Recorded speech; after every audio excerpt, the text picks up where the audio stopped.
The day before Thanksgiving in 1971, a man identifying himself as Dan Cooper bought a plane ticket from Portland to Seattle. He hijacked the plane, claiming he had a bomb in his briefcase and demanded $200,000 and 4 parachutes. He jumped out of the plane with the money and the bomb somewhere over the Pacific Northwest, never to be seen again. The FBI claims to have investigated over 1,000 people, including dozens of deathbed confessions. In 2016, 45 years after the hijacking, the FBI suspended its investigation of the case.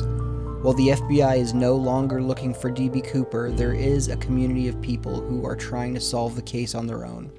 Welcome to the Cooper Vortex. For this episode, I asked around if anyone would like to do a book review series on the show. No one jumped at the chance, but I did find one gal brave enough that also happens to have a large Cooper library. So I bullied her into doing it. She is a nuclear medicine technologist by day and animal lover by night. She loves fashion and likes her money right where she can see it, hanging in her closet. Halloween is her favorite holiday, but you may recognize her from the CooperCon 2024 photos as the model holding Barb Dayton's ashes. Enjoy the first part of our book review series with my good friend, Nicole Legg. All right, Nicole, how did you get into DB Cooper? When was the first time you heard about that? Unsolved Mysteries. I think that's like almost everyone's answer. But I watched it live in 88, I think. I think it is 88. Yeah, so I watched it and I just was fascinated with it. So then on, I'd watch whatever I could about it, whatever it came on TV. And then I found your podcast. And then that's when I got really into it, because before then I was kind of like, oh, there's not a whole lot out there. And that's how I got in. How did you find the podcast? Oh, so during COVID, I had tons of time to myself after work. So I go on walks and I was just searching through podcasts and I was like, I wonder if there's a DB Cooper one. So I searched and like a couple came up and I was like, that one's not so good. I'd listened to like 10 minutes. I was like, I don't think that's right. And then I found yours and I was like, oh, I think I can get into this. Did you start from the beginning or did you start from the latest episode? So I started with Tim Collins. And so I was like, it's Weber. It's Weber. He's very convincing. He's so good. He left my house. I was like, it's Weber. Right. It's Weber. It's done. Case solved. Why do we need to do any more? But then I sucked Brad into it. And so he started listening to. And then I gave him a list. I was like, no, you have to listen to this one and then this one, because this is going to give you the basics of the case. And then this one's going to give you all the other stuff that you need. And then he got sucked in. Because obviously you guys are in the vortex because I met you at CooperCon. Yes. We are definitely in the vortex. Anything we can get our hands on, we are all about. And you've been to multiple CooperCons at this point. 2. Yes, 2 of them. Last year, 2023 and 2024. Yeah. Are you going this year? Oh, yeah, absolutely. Well, that's my plan, unless something dramatic happens, that's my plan. What was your favorite part of CooperCon? This year? Oh, gosh, everything. I mean, the socials. Of course. Are fantastic. Let's see. I loved Drew Beeson because it's the first time seeing him in person. So that was fantastic to see that. Dr. Karen Humes was amazing. And the flight path. Like, I think we've got that settled now. I don't think there should be any more arguments about that. We'll see about that. Colleen Fitzpatrick. Wow. It was also good. Tom always comes in and just totally blows our mind. Like, I thought it was all amazing. We had the parachutist. That was fun. Seeing all of the Mike Davis and everyone. Like, that was a blast. Like, Mike had like some of the best lines the whole CooperCon. I still can't get over that moment when all 3 of them are like, there's a 0% chance he's a no-pull. Yes. So I wonder what Dead Camp thinks about that now. That would be interesting. I guess the argument is still like, well, they're wrong. He didn't pull his ripcord. I guess kind of like the Westerly. Yeah, it's Yeah, one of like those things the where a lack of evidence is not evidence, but right. in my opinion, a lack of evidence is proof that he survived the jump. It seems pretty simple. Like I know nothing about parachutes, but that seemed pretty simple. I watched a demonstration right there. All I had to do was pull. I also know nothing about parachutes, so we can both be confident in this that he Oh yeah, absolutely survived the jump. he totally did. And I mean, I think it would be pretty simple to get on. I don't know where a packing cart is, but I think I could have put that on. I think I could have figured it out. Like, just jump and pull, and I think I'll be okay. So I think he survived. All right, well, the reason I got you on the show is I sort of reached out publicly, like, hey, I want to do a book review show. How many of you clowns have read a bunch of these books? Mm-hmm. And there weren't a lot of responses. It was more like you're the only one that would read all those books. But I think I found someone that's read quite a few of them and is willing to read even more with me. So Yes. we'll do this little book review series. What was Yeah. I guess the first book that I read on this case was Skyjack. What was the very first book you ever read on the case? Mine was Bruce's. Mine was Bruce's, I think. I think it was Bruce. Now that I think about it, it might have been Skyjack. It might have been Bruce. I can't remember. They were either back to back, one before the other, but they were read at this around the same time. Yeah, because mine in real quick succession was Skyjack, and then I was like, well, obviously now I have to read Mhm. Into the Blast. Read that, and then got the forums, and then it was like, well, you need to read Bruce's book. So I was like, okay, well, I guess Yeah. I'll get that. So those three Yeah. I read just like bang, bang, bang. I think the fourth one was Bill Rawlins' book because I liked the cover when I was looking at Oh, book it's such a good cover. I favorite. bought that after I met him. It's such a good cover. I don't think it's his suspect, but it's a really good cover. I have it right here. Yeah, fantastic. Yeah. Because is it Seattle that's the The Emerald Emerald City? City, yeah. Yeah. So I like his play on that. He told it Um, was like his niece or something designed that for him. I forgot. So Bill, if I oh messed that wow. up a little bit, I apologize. He's so nice. He's such a nice person. Oh, and he has like the greatest like Boston accent, New No, England he's so accent. good. Yeah, it was fun. We got to not in 2023, um, we were driving back from CooperCon to eat at the across the street from the hotel. And Brad's driving, Brian's in the front seat, and here I am sitting in between Bill Rollins and Mac. That is so crazy. Mark McNally. Martin McNally. And my mom texted me at the time and she's asking, I'm like, hang on, mom. I can't really talk right now. We're going to dinner and I'm sitting here beside, a previous skyjacker and an author and a lawyer, and I'll call you back later. A previous skyjacker. All But right, yeah, speaking of skyjacking, yes, we're going to start our book review series at my beginning, of course, since it's my show. it is your So, show. Skyjack. Yes. I hadn't read Skyjack since probably 2014 or 2015, maybe. Wow. So way before me. Yes. Yeah. And it was definitely good for a refresher. There were times where somebody had said something and I pulled the book out and flipped through it to read that one specific thing, but I hadn't read it cover to cover in so long. And the one thing I want to say is it absolutely holds up. It does. It really does. It's a really good book. I forgot how much I liked it and how well it covered some of the first people that were like the main suspects. Um, I thought it was really, I liked it a lot. I forgot how much I liked it. Yeah, I And forgot now how that many suspects are weaved into it. McCoy, Barb, Weber, LD Cooper at the end. LD Cooper at the end. Well, that's an afterword.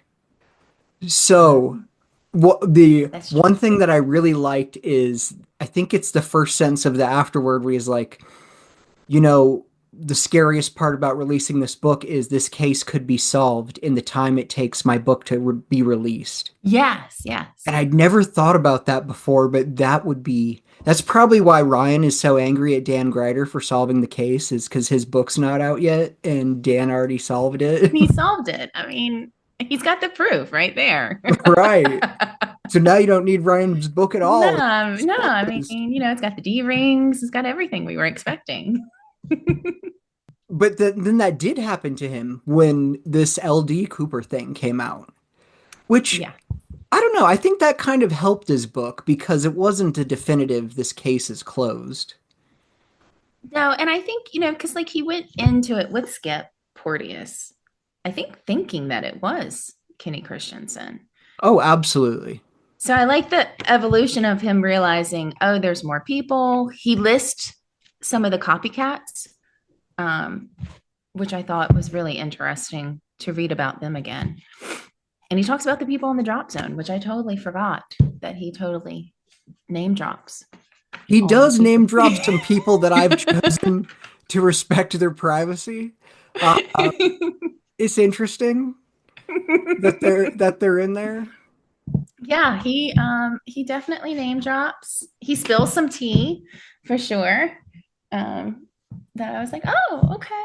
I don't know if I needed to know that part, but that's okay. He definitely has sort of a journalistic style of when I write this, I don't really care what you think of it. I'm telling the truth, whether or not you like what I wrote or not. That's exactly what it is. Yes, because I was reading some parts and I was like, oh, that's right. That's a little hard. That's harsh. Because he tends to describe people in a way that's like they're either super interesting and accomplished, or let me point out all the flaws of this person. Yes, and let me tell you all their family drama as well. Yeah. Yeah, some of the descriptions of people, I was like, I'm not sure I needed to know that about them for Yes. this small character in this book. Yeah, I don't think it's moving the case forward knowing about this. But he has such a descriptive writing style. It's like the mustachioed man got out of his red Ford Falcon and I heard the gravel crunch on the ground. It's like, He's wow, good. he puts you right there. He really does. He's a really good writer. He said it took 4 years to write the book. I actually Googled him um, to see what else he had done. And I think he's living in Mexico now with Last his, time I talked to him, he was in Mexico. yeah. I've been trying for probably 5 years to get him on the show. Okay. And I had one Zoom call with him where he was like, "Oh, I forgot we were supposed to record tonight." Oh, But then we talked for like 30 minutes and he was like, "Oh, damn, you're getting me interested in this again." oh, so he's fallen out of the vortex. Yes. I'm sure he keeps tabs on it a little bit, but he's not checking it incessantly like I am. Yeah, like most of us are. Yeah, I did. Yeah, I totally Googled him. I found out because I'm 3 days older than him. We are we were born the exact same year, 3 days apart. So I was like, oh. But in it, I feel like too, this time reading, having been to CooperCon, meeting some of the people that's in the book, really getting to know a lot of these people a little bit more, I felt more connected to it in a way. Like I felt definitely like I got into it more. Definitely Oh, made more me notes as this well, time. because the first time I read it, nobody in the DB Cooper world had ever heard of me. I'd never posted on anything. So I'm Yeah, just reading this as a distant observer of this exactly. world.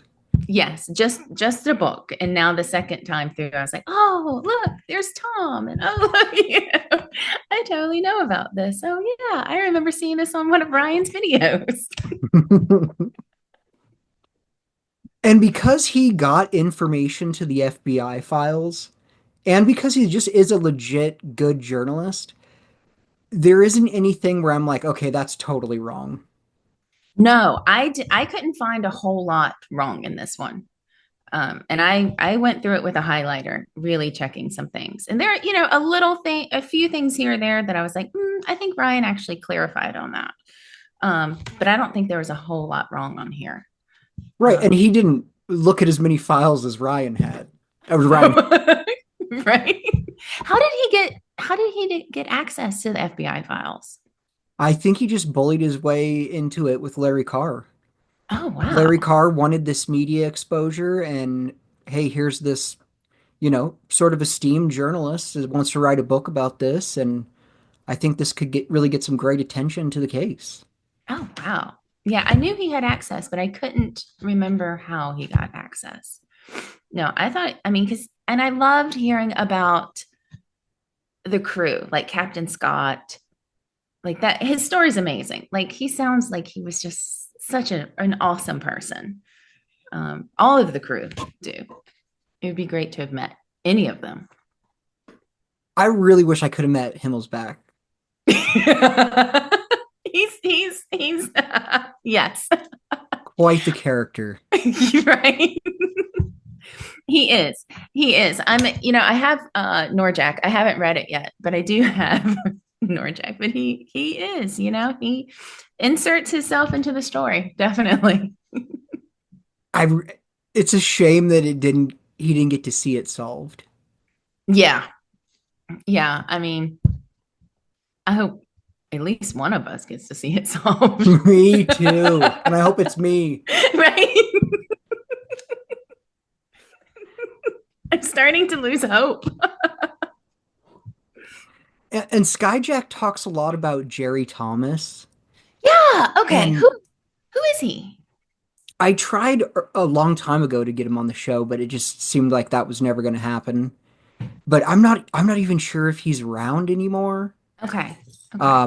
But he was this fixture in the community that was just constantly like boots on the ground searching was what he wanted everyone to be doing because that's what he was doing. Yeah. Yeah. He was very interesting. And I think if I can find it, one of my favorite lines from the book was when he was with Brian.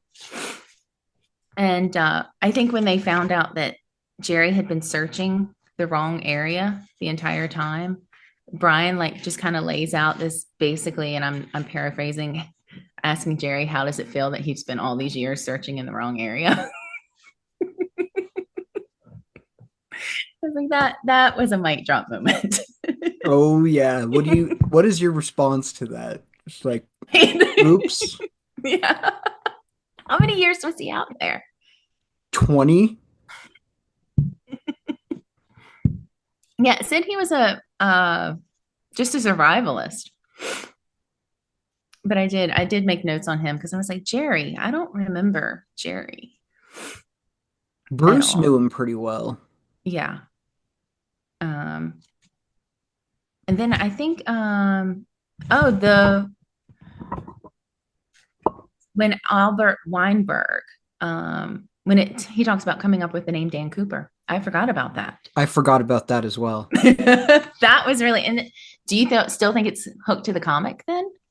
I want it to be attached to the comic. I don't know if it is at all. I mean, I it's don't know not either. specific enough I'm to. like 50-50 on that. Like, I don't know. I don't know if it is or isn't. I think there's a good argument for both. Oh, I yeah, guess, absolutely. yeah, depending on who your suspect is, it could go either way. The thing I don't like is when you try to make it fit your suspect. So my suspect, he is from Omaha, and he was in the military, but he was stationed in South America. And now I'm like, oh, well, maybe when he was traveling, he was at an Air Force base and somebody else had dropped that comic off and he Right. was a big comic book fan. And so he picked it up and read it. And it's like, you don't have to make the comic book fit. No, no. That's not evidence of anything. No. He could have just been a name he picked on his way to the airport or just seen someone in line in front of him and just taken someone else's name. Oh, He was yeah. getting. I do just think it is interesting that he says Dan and not Daniel. that it, I was thinking about on the ride home today, why he picked Dan and not Daniel. And I don't know. I can't figure that one out. Because usually when someone asks you to state your name, you're going to give your formal name. Yes, absolutely. Not what your nickname is. Right. So yeah, I haven't figured that one out. That one made me think. Tina Bar always makes me think, but the stating of Dan versus Daniel made me think twice about it because I think I was listening to Mike Davis's interview, um, and he asked him if he was on the airplane, would he stop it or talk to him? And he said, he just kind of totally messed around with him. Hey, Daniel. And that's when it hit me. I was like, oh, wait, he said Dan, not Daniel. I wonder if there's a reason he picked Dan and not Daniel as his name. Yeah, because of course, it'd be tough to get this information, but if we could go back to 1971 and all the people named Daniel that boarded airplanes, did you give your name as Dan or Daniel? Right. Maybe he was just Dan. Maybe That's that was his possible. name. I have a friend, Robbie, who I was friends with for years and years. And one time I made a joke and being formal and was like, Robert. And he's like, my name's not Robert, it's Robbie. And I was Right. like, Yeah. your legal name is Robbie.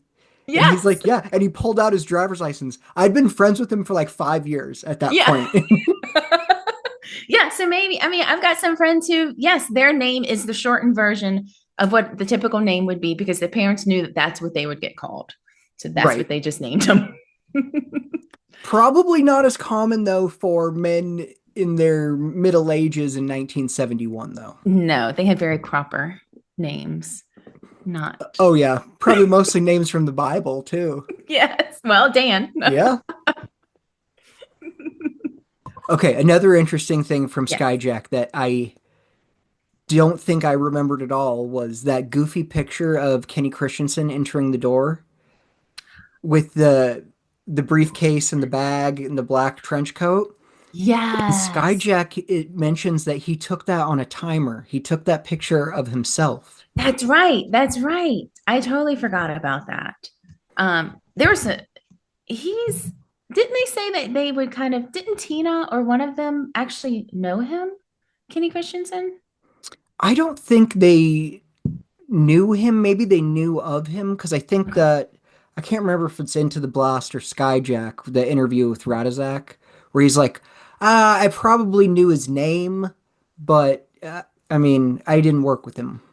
Was he the one that they would joke around because they knew people had said that he Yeah, that's what I've heard also, that there was sort of this joke, oh, Kenny is DB Cooper.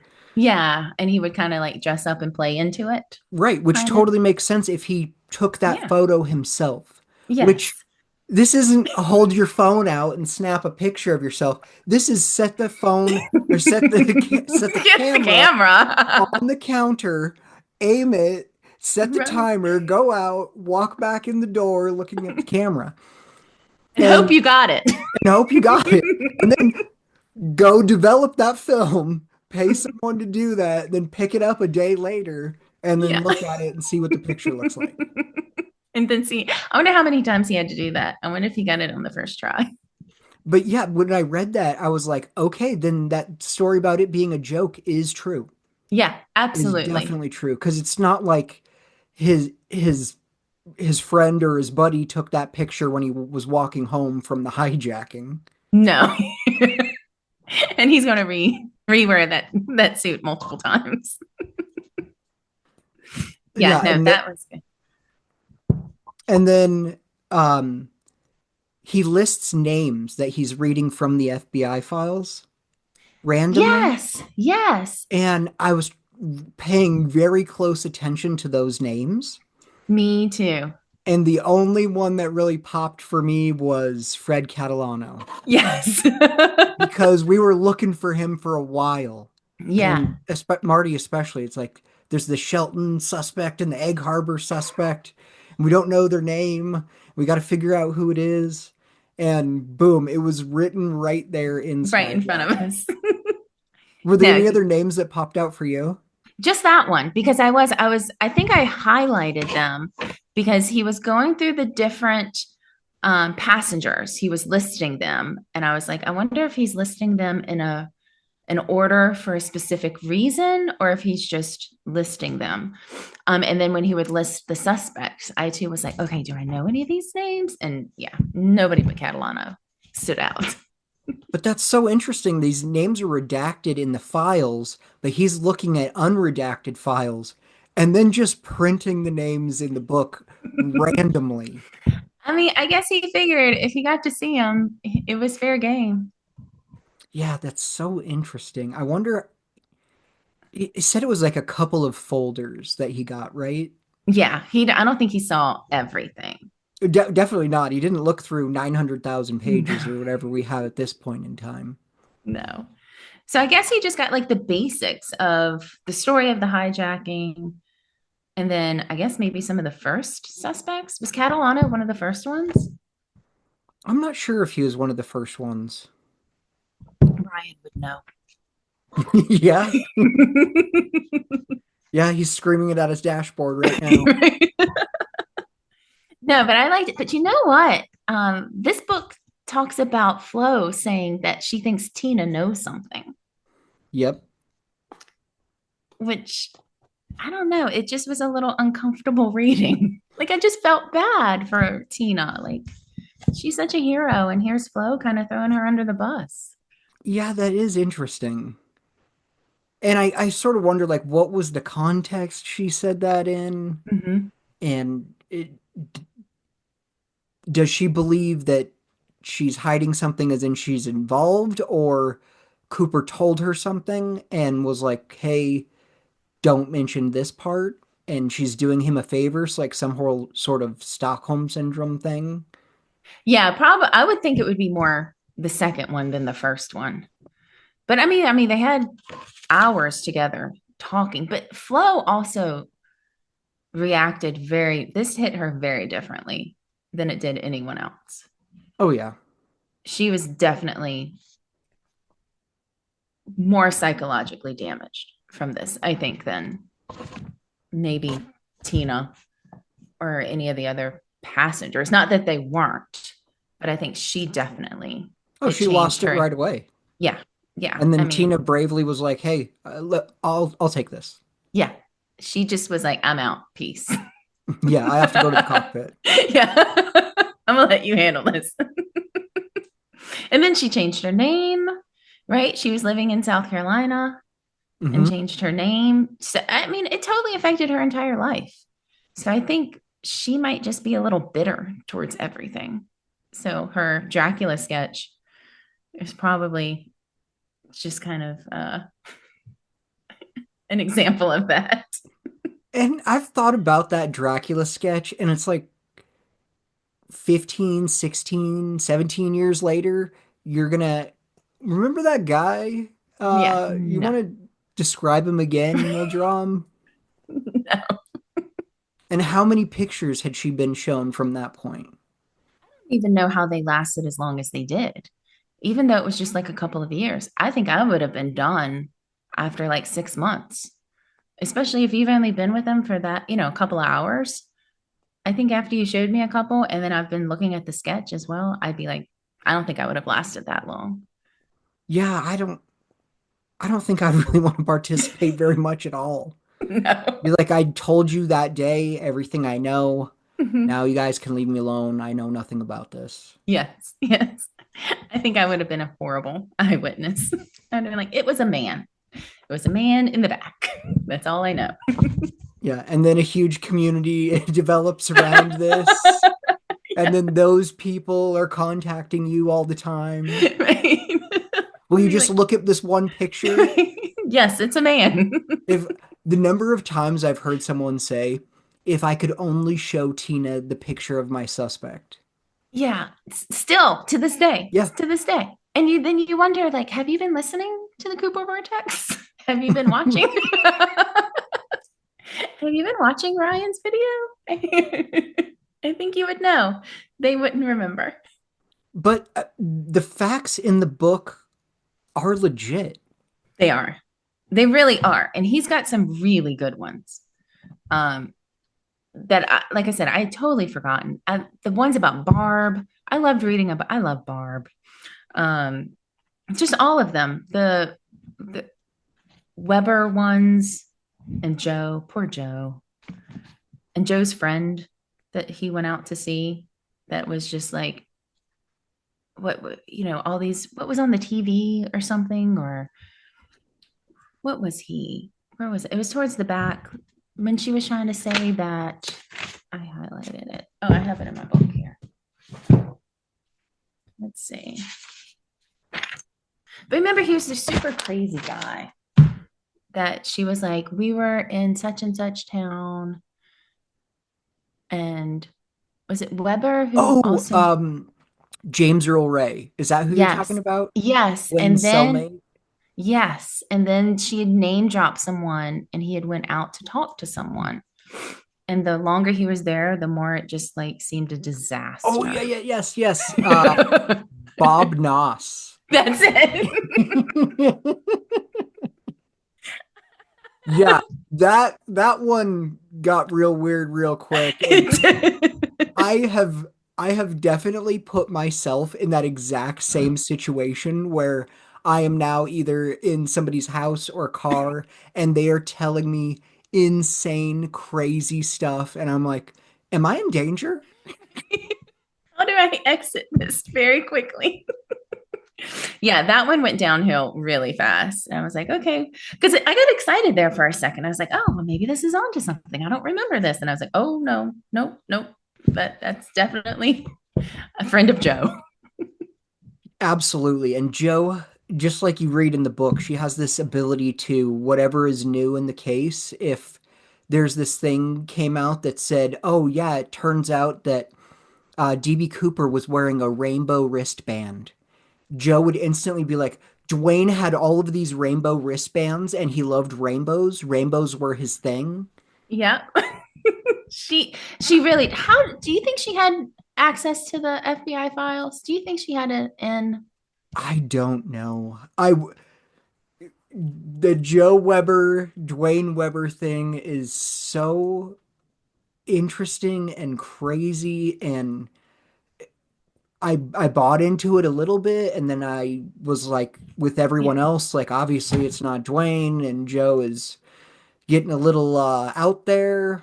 Yeah. But then, when the FBI files started coming out and some of the things in there she had talked about, it's like, well, how did she know that? Right. Unless, did Dwayne tell her that? Or Right. did she have some sort of access to the FBI files? But I Right. mean, Bruce talks about she had this ability to bully her way into being your friend Yes. and then to get you to keep talking. Well, do you think so? She knew about the Heisen store, right? Hmm. So who was the agent? Was that when Larry Carr was the agent? I don't think No. Larry Carr was giving her anything. I would be That's what I was getting ready to say. surprised. Yeah. I'll be very surprised. I I'm think he's sure he had to speak to her a couple of times, but I don't think that he was feeding her any information. no, no.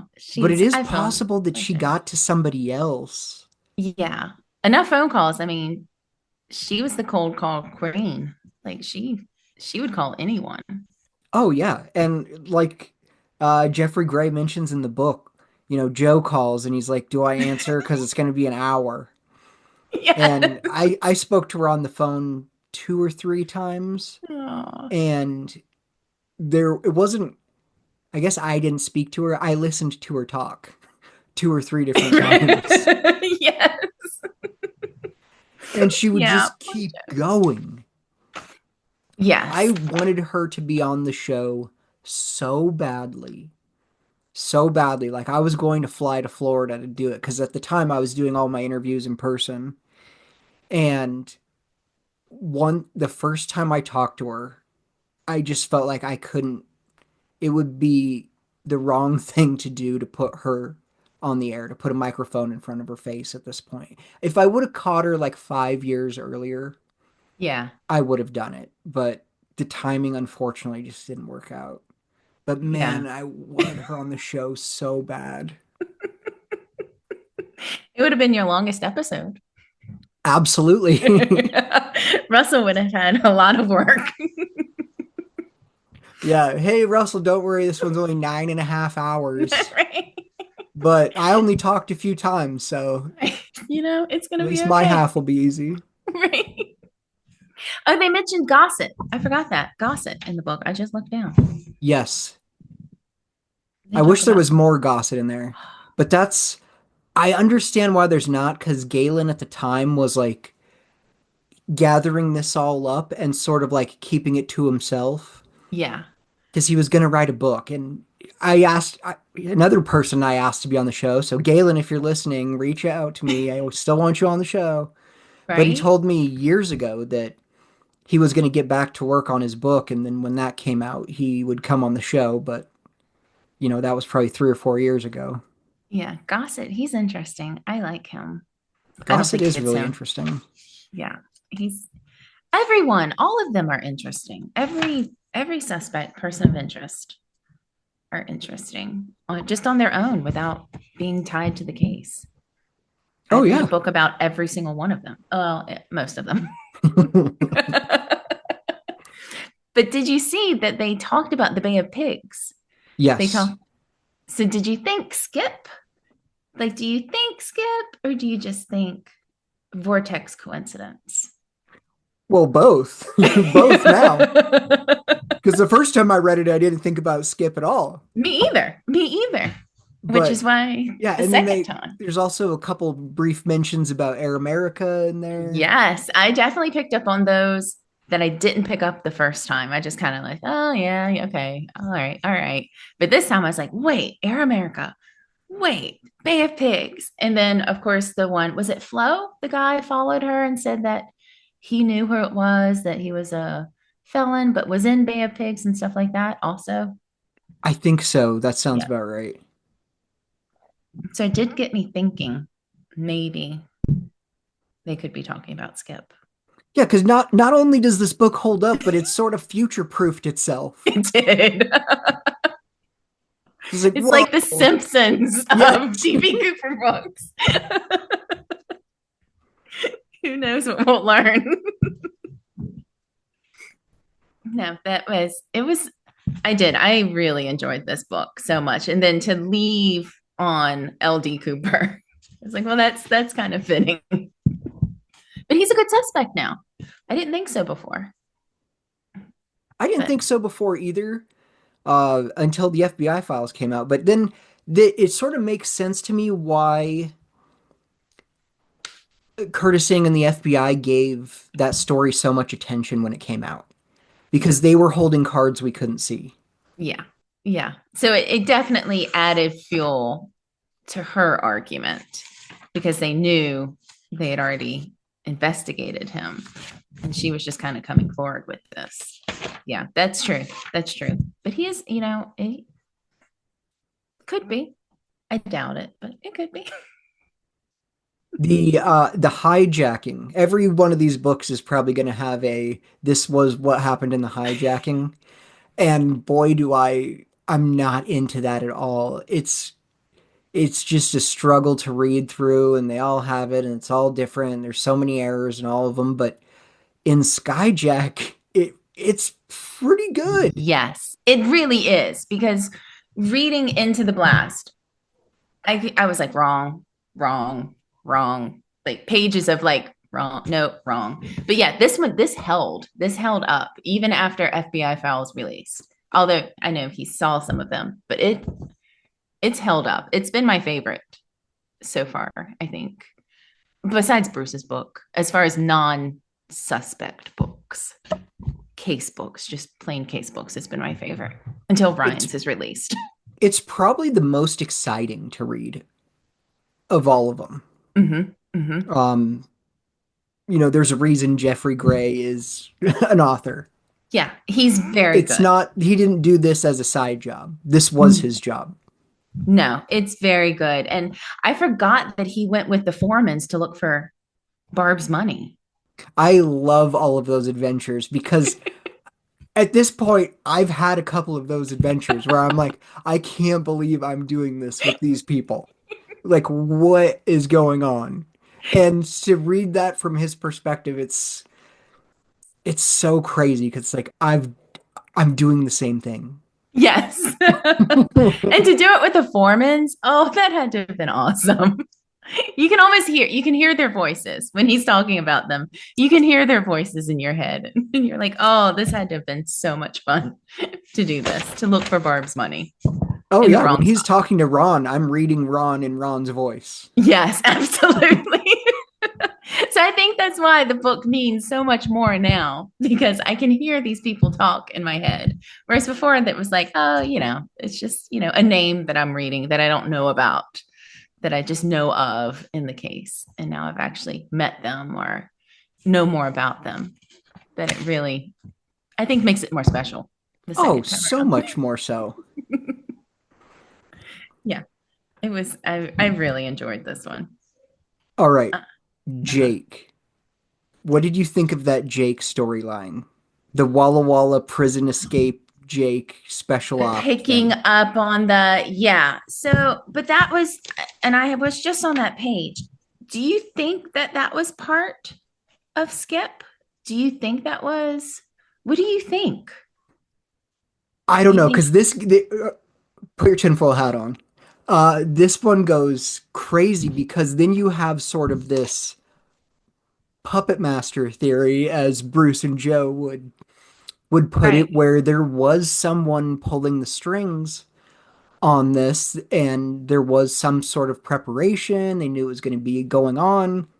This guy Jake in the book says that he gets released from prison. Jeffrey Gray says he checked it out and it was Mm-hmm. accurate. And And it's he waits by, does he wait by the lake or the water for him to pick him up?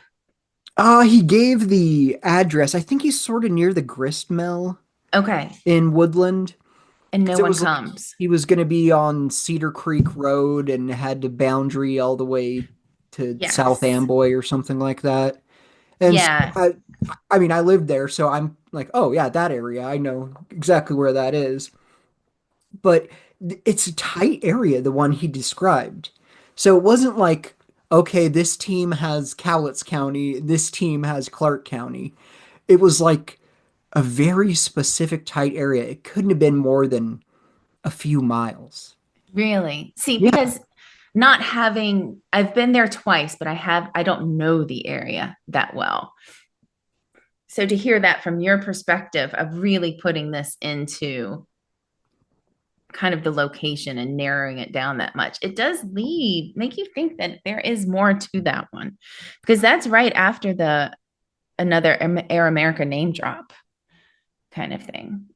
Yeah, and then you can also, if you want to get crazy with the Jake theory, is Walter Recca doing some sort of a similar mission? Because part of the Walter Recca story is he goes and gets like MK Ultra hypnotized, Yeah. and then this Jake guy says something similar as well. So maybe that's what Wrecker was doing that night. So is this another crazy operation where there are multiple people doing this? Like, that's where I'm like, what am I doing? Maybe Wrecker was plan B. Maybe. If plan A didn't work out, But then Wrecker is was plan B. now I want to know, like, was there more than one team?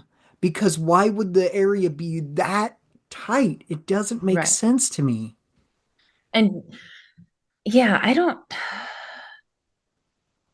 know what it's too vortexy. It just makes it makes you go down a rabbit hole that you're not going to get anywhere. There's not going to be any answer.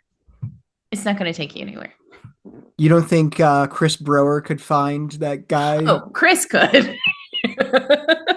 Let's get Chris on that. Let's get Chris on Yes, that. Chris. If you're listening, which I know you are, at the end Yeah. of Skyjack, Page Jake is getting 265. released from prison. You've got to find all the people released from prison and Walla Walla on that date. He could find that. He finds the most amazing things. He could tell us too of how many Dan Coopers were flying that day. I have text Chris Brower a couple of times with crazy ideas or, hey, can you find this newspaper article? And like 20 minutes later, he's like, oh yeah, here's that stuff you asked for. And it's like, wow, How does he do it? What is he searching on? Just the internet. He's just that good. he's just He's a better. sleuth. Way better. He's top sleuth. Top sleuth. Well, he must pay for like the newspapers.com thing. I mean, it's only a couple bucks a month, but Yeah, I don't, I look for a newspaper article 3 times a year. right. Same. I'm not solving this case. I'm just trying to keep up with everything. So Right. yeah. I feel the same way. I mean, I have heard a couple of leads that I chased myself for a minute or two, but Oh, same, same. Like they'll be like, "Oh, well, that's interesting. I might be able to look down that rabbit hole." But I'm not. It's not going to be anything that solves the case. I can help answer something, but not. I'm not solving it. you're not going to chase the Jake rabbit hole. I'm going to let Chris do it, and then I'll just read the Facebook post, and then that'll be handled. That's usually how I do most of things. Like if I have a question, usually Ryan's going to answer it. Chris will answer it. Somebody will find that answer for me, and then I'll be good. I don't have to spend all that time. What do you think the odds are that it is some sort of giant operation versus a lone wolf? 50-50. Okay, I like that. I'm going to say I'm 75% lone wolf. Yeah, okay, so maybe 60-40, 60 lone wolf, because there's so much going on during that time. Oh, yeah. Like, so I it's something I wouldn't be surprised with. Like, we had our hands in everyone's pockets. So I don't, it wouldn't come back to be like, oh, wow, they were involved in that too. Or I like don't when think I'd someone be. says the government can't keep any secrets. It's like, what are you talking about? They keep tons of secrets. I could show you 100 that were kept for over 50 years. People lived and died while this remained secret. Yeah, yeah. So I wouldn't be surprised if it were. I would hope it wouldn't, because I think that would take a little bit away from it. And I'd be disappointed that they would put so many people, I guess not in danger, but affect them in so many ways. I Like, would be disappointed to learn that it was a big operation, but I would still want to know who jumped. oh, If absolutely. if we learned it was a huge operation, but we don't get to know who jumped, that's the worst ending to this story. Yeah. Because was it Pat the one that found that the CIA would hide money? They would bury money to pay operatives or something? Was it Pat talking about that, I think? That may have been. I can't remember. Which would bring Tina Barr into it. Like it would make sense if it were. Maybe Najib Halaby, maybe I need to read his book. Maybe he's going to tell me something. Najib Halaby was meeting with Richard Nixon the morning of the hijacking. Right? Vortexy, right there. Yes. Maybe he sent someone to, make sure that that meeting went through. I think it was Nikki that told me about the Najib Halaby Nixon meeting. And I was like, oh, that's really interesting. And then I Googled Najib Halaby and he has a Wikipedia page and I clicked on it. And I was like, damn, that looks exactly like the sketch. That's but who doesn't? But we do know, does he have a long skinny nose? He has to have a long or a skinny nose. Yeah, we do know that. But he does, because I did look at his Wikipedia page too, and that's where I found out that he's the father of Queen Noor of Jordan. I didn't realize that. So I was like, oh, it's interesting. So it could be all connected in some big CIA operative thing. It would be disappointing though. I'd rather it be a lone wolf. Yeah, but I just love, why does everything have to be so vortexy? Just like Jeffrey Gray going to read the comments on the article he posted 5 years ago, and the one comment is Jake, the secret operative. Right. And that makes me think maybe I'm going back to 50-50. Forget the 60-40. I'm going back to 50-50. Just because of Jake. Because I was talking with Bruce, it would have been 2019 after CooperCon, I think. And he was going into the puppet master theory, and he's like, and you remember, of course, Jake from Skyjack. And I was like, no. And he's like, you read Skyjack? And I was like, yes. And he's like, you don't remember the Jake part? And I was like, no, I guess I better go reread that, which I Right. didn't, but I did Yeah. reread. I want everyone to know I read both of these books this week to prepare for this. So I'm fresh on my Skyjack. Yes. I okay. So I read Skyjack last week and I read Into the Blast over the weekend. Yeah, so I am fresh. It is my book is now marked up and worthless. Um, but it's everything to me. It was good though, the pictures. Seeing Tom K in the pictures, I was like, oh, there's Tom. Yeah, And the pictures in the book are great. yeah, I wish there was a he's little good. more of them. I do. It was good though. He had good pictures. Like he had the seat and uh the actual airplane with the aft stairs down. He had some really good ones of the inside. And then of course Weber um had pictures of the sled test, the SR-71, which he even tied that in, which I've never been like a R&D specialty metals bandwagon person.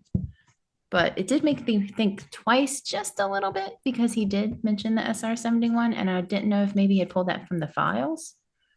What I thought was really interesting is he talked to some like SR-71 Blackbird Museum guy or something like that. And he asked him like how common would it be for them to use that aircraft to hunt for a fugitive? And he's like, never. Yeah. He's like, it's extremely odd that they did it for this case and that they flew it more than once. Yeah, a couple of times. And that it's a fast aircraft. I don't know why they would have picked it. It's Well, because it had the most advanced surveillance camera That's on true it at the because it time. can, that's right. I did watch a documentary on it. It's the fastest and it does have the best. But Uh, that really made me think, like, why would the Air Force be willing to use the SR-71?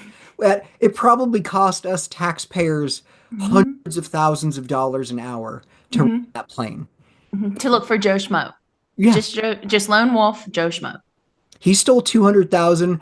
I would bet my life the taxpayers spent 10 times that on the SR-71 looking for him. Just on the maintenance. Yeah, just on that plane. Those 2 or 3 flights. It does, I'm going to stick with the 50-50 then because would they have looked with that for anyone else than No. someone? Yeah. Do you think then So do you think if it was CIA, some kind of conspiracy, do you think he still got away? Do you think he just like took the money and run? Or do you think that was his job and he went back to work? I think it was part of his job if it's a CIA operation. Yeah. Because otherwise then you're going AWOL and then you did commit a crime and then they're going to find you and then They they're going to will. you never worked for the CIA. No. They will wipe you from every database. Well, then maybe. There we go. That's maybe why we can't find him. He went AWOL and they wiped him. He suicided himself Mm-hmm. or Yeah, he was absolutely. suicided. Yes, due to his life choices. Um, but and I did like the update or just kind of the covering of the copycats. I forgot that he had covered those like Merlin St. George and Richard LaPointe and all of those. I forgot Everett Holt was a Quaker. I forgot about that as well. Which means it could have been anyone. You cannot just kind of, it doesn't matter what religion they are. They could have hijacked it, even if they are peacekeepers. Yes. Even more. I mean, I know he threatened them with a bomb, but he was very calm, cool, collected, supposedly on the outside. He could have been someone that didn't really want to hurt someone, but just wanted what he, wanted to get. He could have been a Quaker, He could have been a Scientologist for all we know. right? Brad's family's Quaker. So I always wonder about them if they had anything to do with it. But his grandfather is too old. And he goes into the, speaking of calm, cool, and collected, Jeffrey Gray goes into the refueling of the plane, Mm-hmm. which I can't remember a lot of other books doing that. No. Um, it's been a while since I've read a couple of these, but no, you're right. I don't think a lot of them talk about the refueling Yeah, because as that's much as he something, does. we've known for a while, like, oh yeah, the refueling took a minute, but we didn't know the details and everything. Mm-hmm. And in Jeffrey Gray's book, again, he nails it. Yeah. It's such, I mean, he did such a good job with this book. He, like I said, it took him 4 years to do this. I can't imagine trying to put all of this in order to come up with a storyline with, and then going back and forth between the different suspects. Like he deserves every bit of money he gets from the people buying this book. Absolutely, he does. It's a fantastic book. I'm glad it was the first book I read on this case because if I Yeah. found a different one, I might be doing a podcast about something else right now. Yes, absolutely. Some of them I've read, I just can't get through. But some of them are just kind of like, fiction where they want to tie in DB Cooper. Like what Final Descent was one. I actually got that title from Mary Johns. And that's just a, fictional book where, you know, there was a murder and it could have been DB Cooper and it goes into it. And I only made it like 10 pages in. And I was like, I can't do this because he even had the facts wrong from the hijacking. You Like were he upset tried to, about the facts being wrong in a fictional book, yes, Nicole? yes. If you're going to do it right. Like at least, keep it right. But he had it so wrong. And I was like, I can't. I know this isn't real, but you didn't even research what you were writing about. I can't finish your book. So no, I read like 10 pages and said I was done. That's fair. I'm probably with you on that one.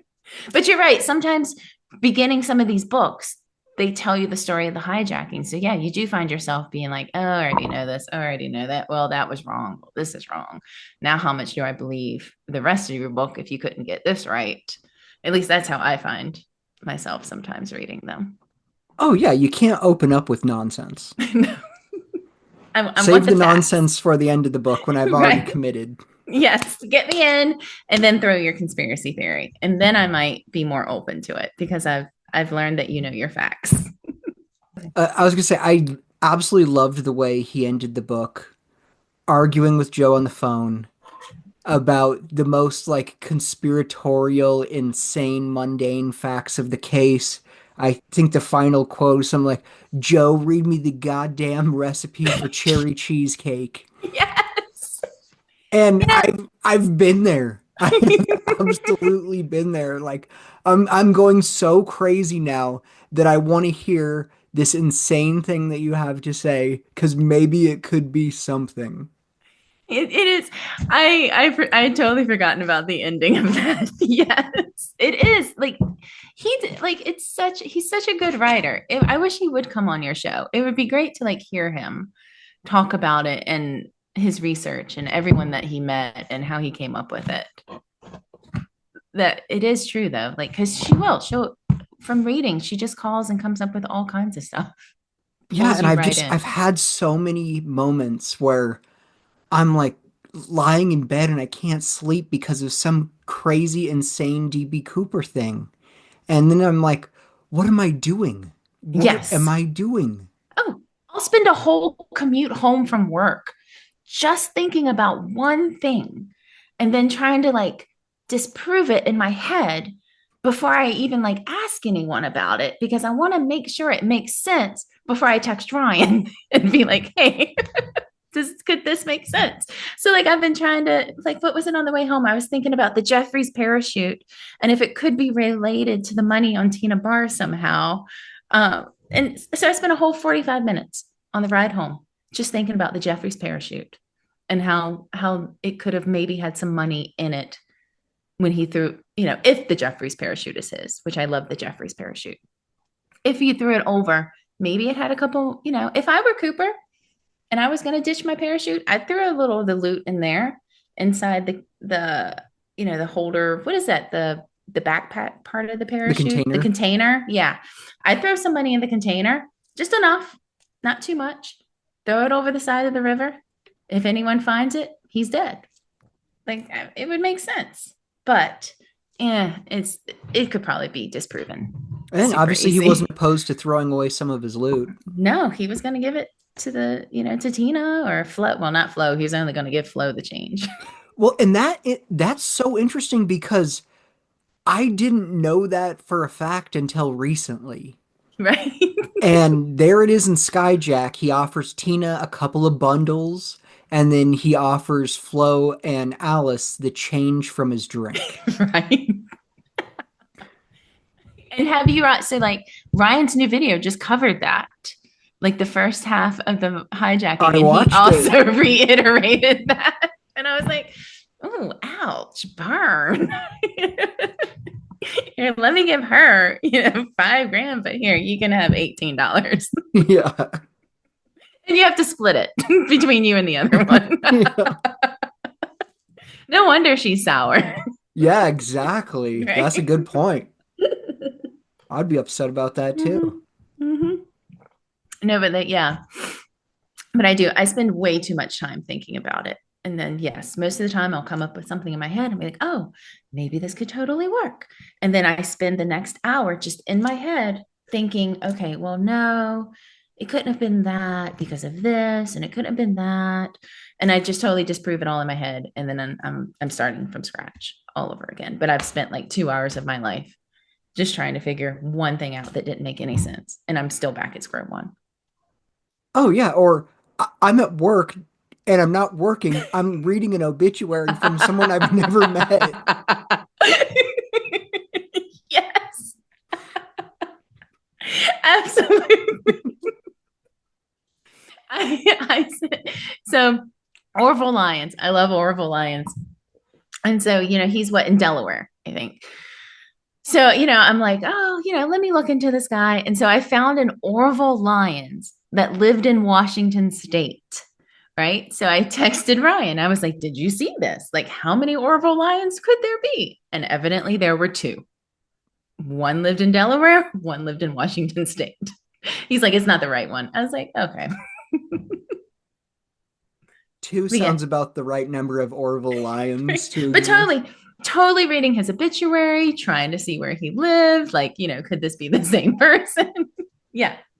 So wasting way too much time on Find a Grave, Legacy, all of those websites, reading up people, like you said, that you don't even know. That I don't even know. Well, I'm sure they would be happy to know that you were thinking about them. Yeah, that's why it's there, right? So people could read it. Exactly. But yeah, no, that was I did like this. They talked about what was this? Who was Benjamin Napie? Was that with he in that was the one, that's how Richard Fuller McCoy escaped. Right. Okay, that's right. Oh, okay. Yeah. That was, I don't think I remembered that, how he had escaped the first time. They kind of were going down a list of names, and I think I have this right. I could have read this wrong. And he doesn't hear anyone go by that name. So he's like, oh yeah, that's me. That's me. And then he totally gets out.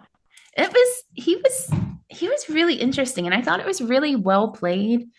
I don't know if Brandon could see this far into the future. Well, I guess far into the past, when he brought his dentures to CooperCon.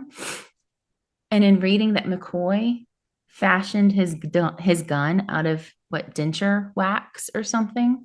Yeah. And I was like, so I was like, I wonder. That was well played. Well played, Brandon. Well played. That was good. Yeah, and I like that he had to get a guy to paint it for him because he couldn't do it.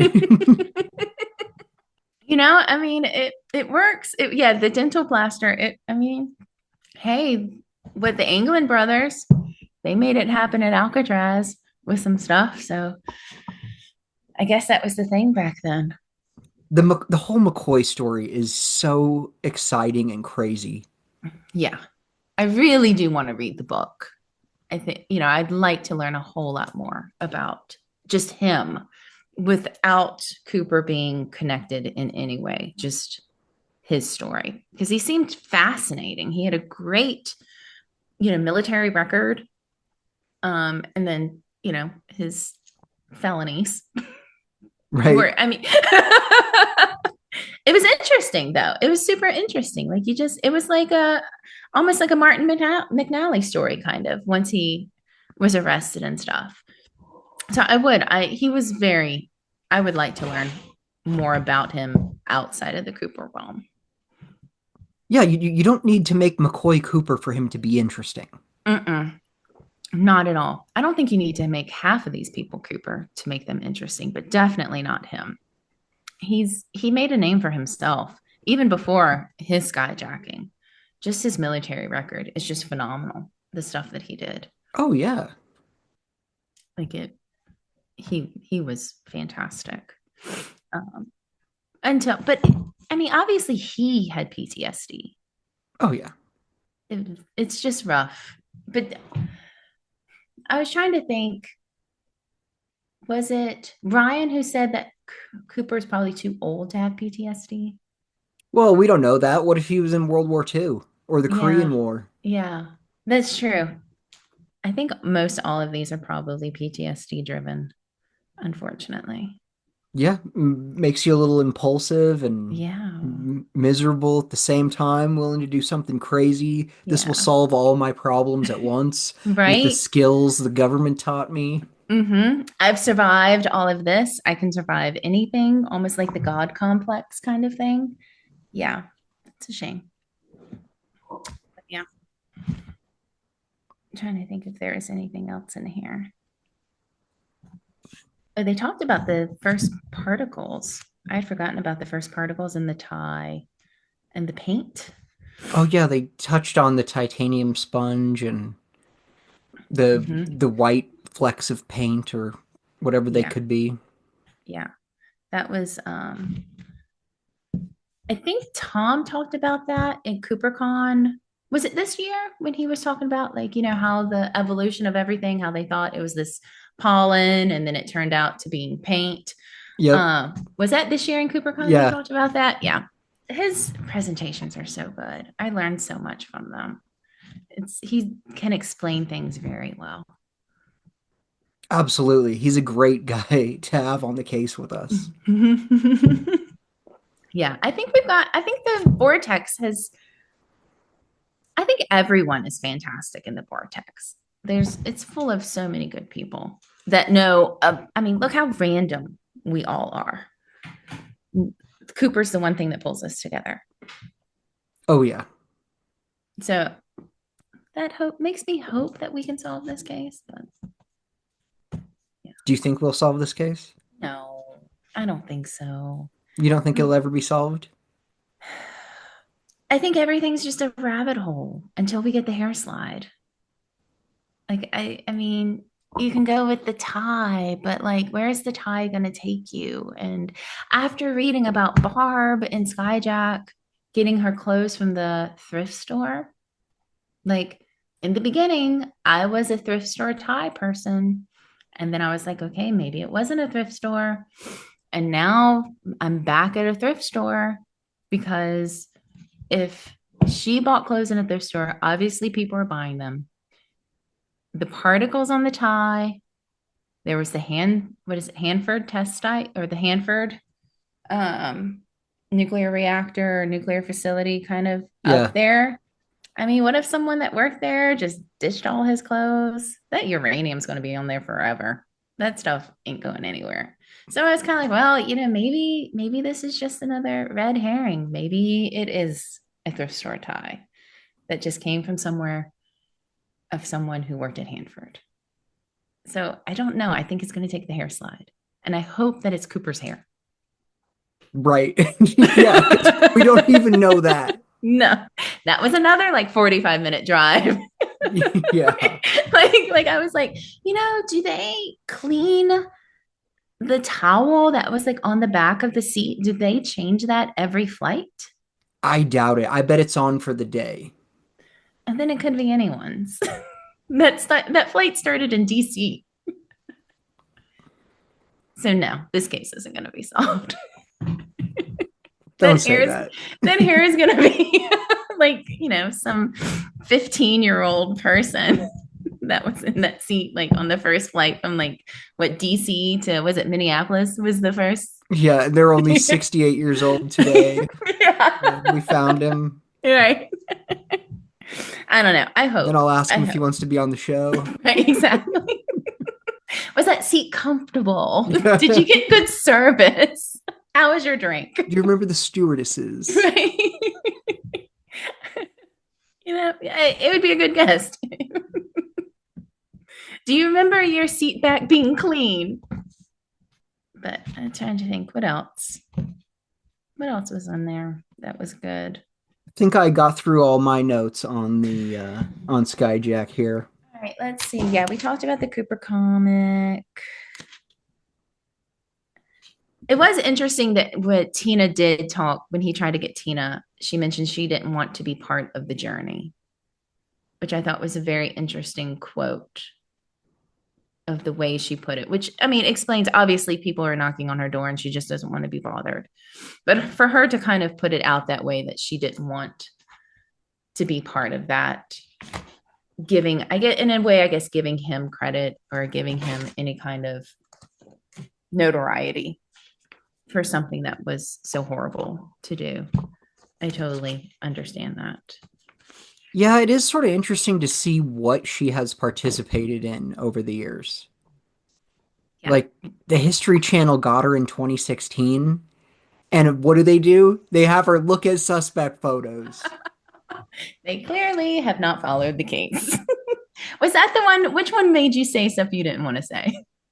That was a History Channel one, but not the 2016 one. Okay. Maybe they that was History's Greatest Mysteries. Oh, that's right. I think I've seen that one, but they all kind of run together at some point. Yeah. Oh, but what I did love is during the book, Gray goes back to Porteous for more questions, and he's like, I can't tell you. I'm writing my own book. He goes to Marla, and she's like, sorry, I'm writing my own book. He goes to Tom. He's like, sorry, I'm writing. So like whenever he goes back to get more information, multiple times, he's like, oh, sorry, we can't tell you. We're writing a book. That was hilarious. What else is on here? I'd need to compare I have a first edition Skyjack and the paperback because I wanted to double check to make sure that the ending was that same cheesecake ending in the first edition that doesn't have the afterword. But I would need to check the dates. I would be curious if Into the Blast came out before Skyjack did. Yeah. Because in my paperback, in acknowledgments, I think he lists the books he read, and one of them is Into the Blast. It is. So it had to have come after 2011. Right? Is that what yours says? Mine says January 11 on my Into the Blast. Yeah. Yep. But, okay, I'm so upset. Speaking of first editions, Into the Blast, the copy I have is the revised edition, which is the same one as you. So that means there is an earlier Into the Blast that I don't have that I'm very upset about now.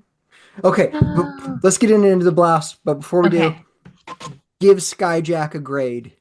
Okay. A, B, C, D, or F. Oh, an A. I'm giving it an A as well. Yeah, absolutely. It holds up. It's a fantastic, fun read. His facts are correct. His story is interesting. He interviews people in the community, people sort of outside. Does a good job. I got no complaints about Skyjack. No, I don't either. I mean, I think we need to come up with some kind of Cooper scale. On a Cooper scale of 1 to something, he's 5 of those. Whatever it is. He gets all five. Well, someone will have to come up with something and tell us a Cooper scale on what is it on a scale of 1 to 4 parachutes. He's 4 parachutes. There we go. All right. Into the Blast. Into the Blast by Skip Porteous and Robert Blevins. Like I mentioned, I got the revised edition, so I assume the book came out, and then they did the History Channel show, and then he updated the book. So now I have to, anyone listening that has a pre-History Channel version of Into the Blast, reach out to me. I really honestly do want that book. Yeah. Yeah, it was I had not read this book before. So this was my first time reading this book. I had a hard time. Well, it's Kenny Christensen. So it's hard. I guess it's kind of reading a book like saying it's Robert Rackstraw. Like it was hard, but it was interesting to learn about Kenny Christensen. But he had so many facts wrong in the beginning. Like I just had like wrong. Okay, here's my favorite part is the introduction with Skip does a little thing, and then Robert does a little introduction. And Robert ends his introduction. I am going to lay out the facts and give you all of the information, and then you can decide. And then the very next chapter, he makes Kenny Christensen the hijacker. Like, yes.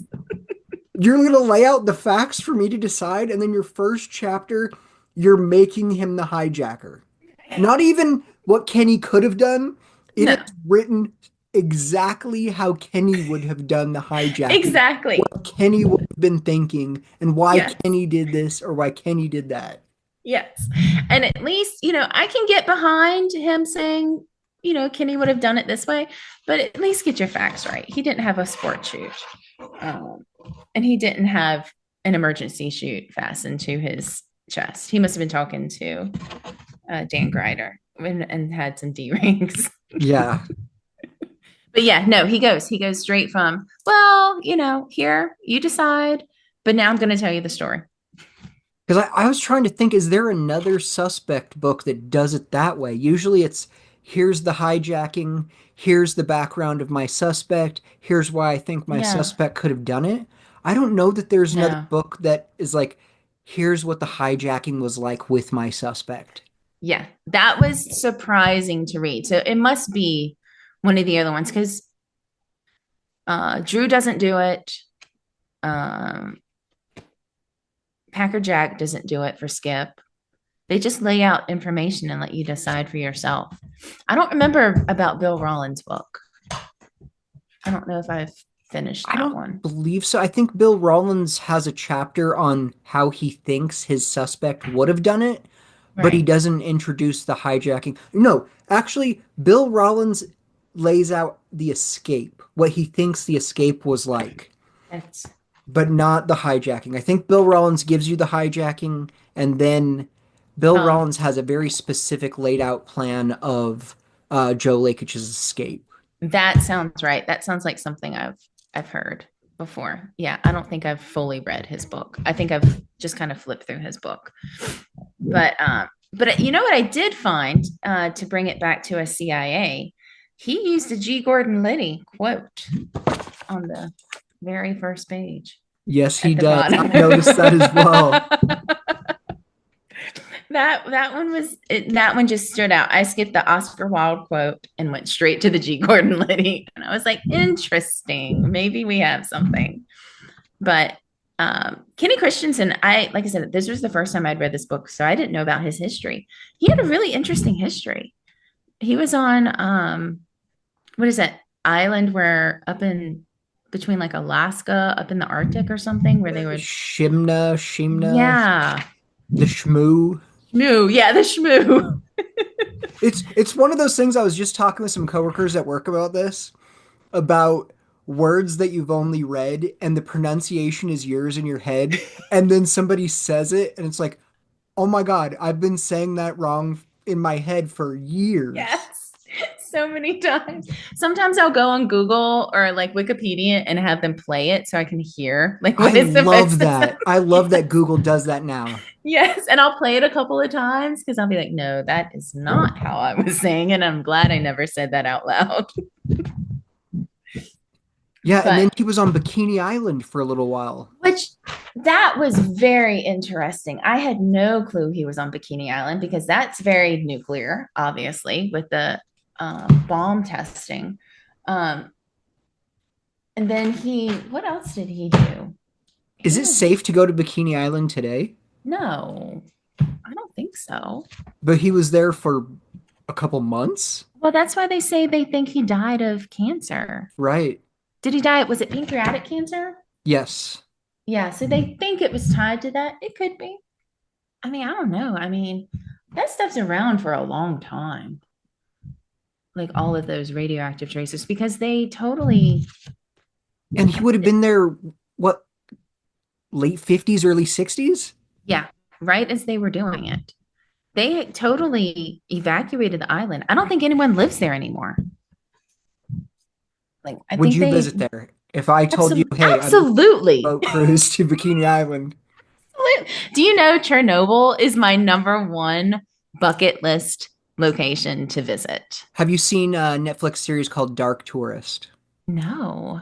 I would Is it about? highly recommend it. I have It's no idea. all I love this journalist. He's a New Zealand guy, David Ferrier, something like that. Okay. Made some of my favorite stuff. Love the guy. But he did this series called Dark Tourist where he goes to all these tourist places where it's a tourist attraction, but the attraction is usually dark. And he goes to Chernobyl Oh, that sounds right up my alley. and he takes this bus ride and they all have these like Geiger counters. Yes. And then the bus driver is like, once I turn this corner, all of your meters are just going to go crazy. And he was like, oh, yeah, yeah. And then they turn the corner and everyone in the bus, their meters go crazy. And everyone's like, go back. It's getting worse. It's getting worse. It's getting worse. And the bus driver was like, oh, you're really in for radiation now. It's But like, that's like totally theatrics. Like I watch like I guess like lawyers probably watch law shows and they're like, "Oh, it's not like that. It's not really like that."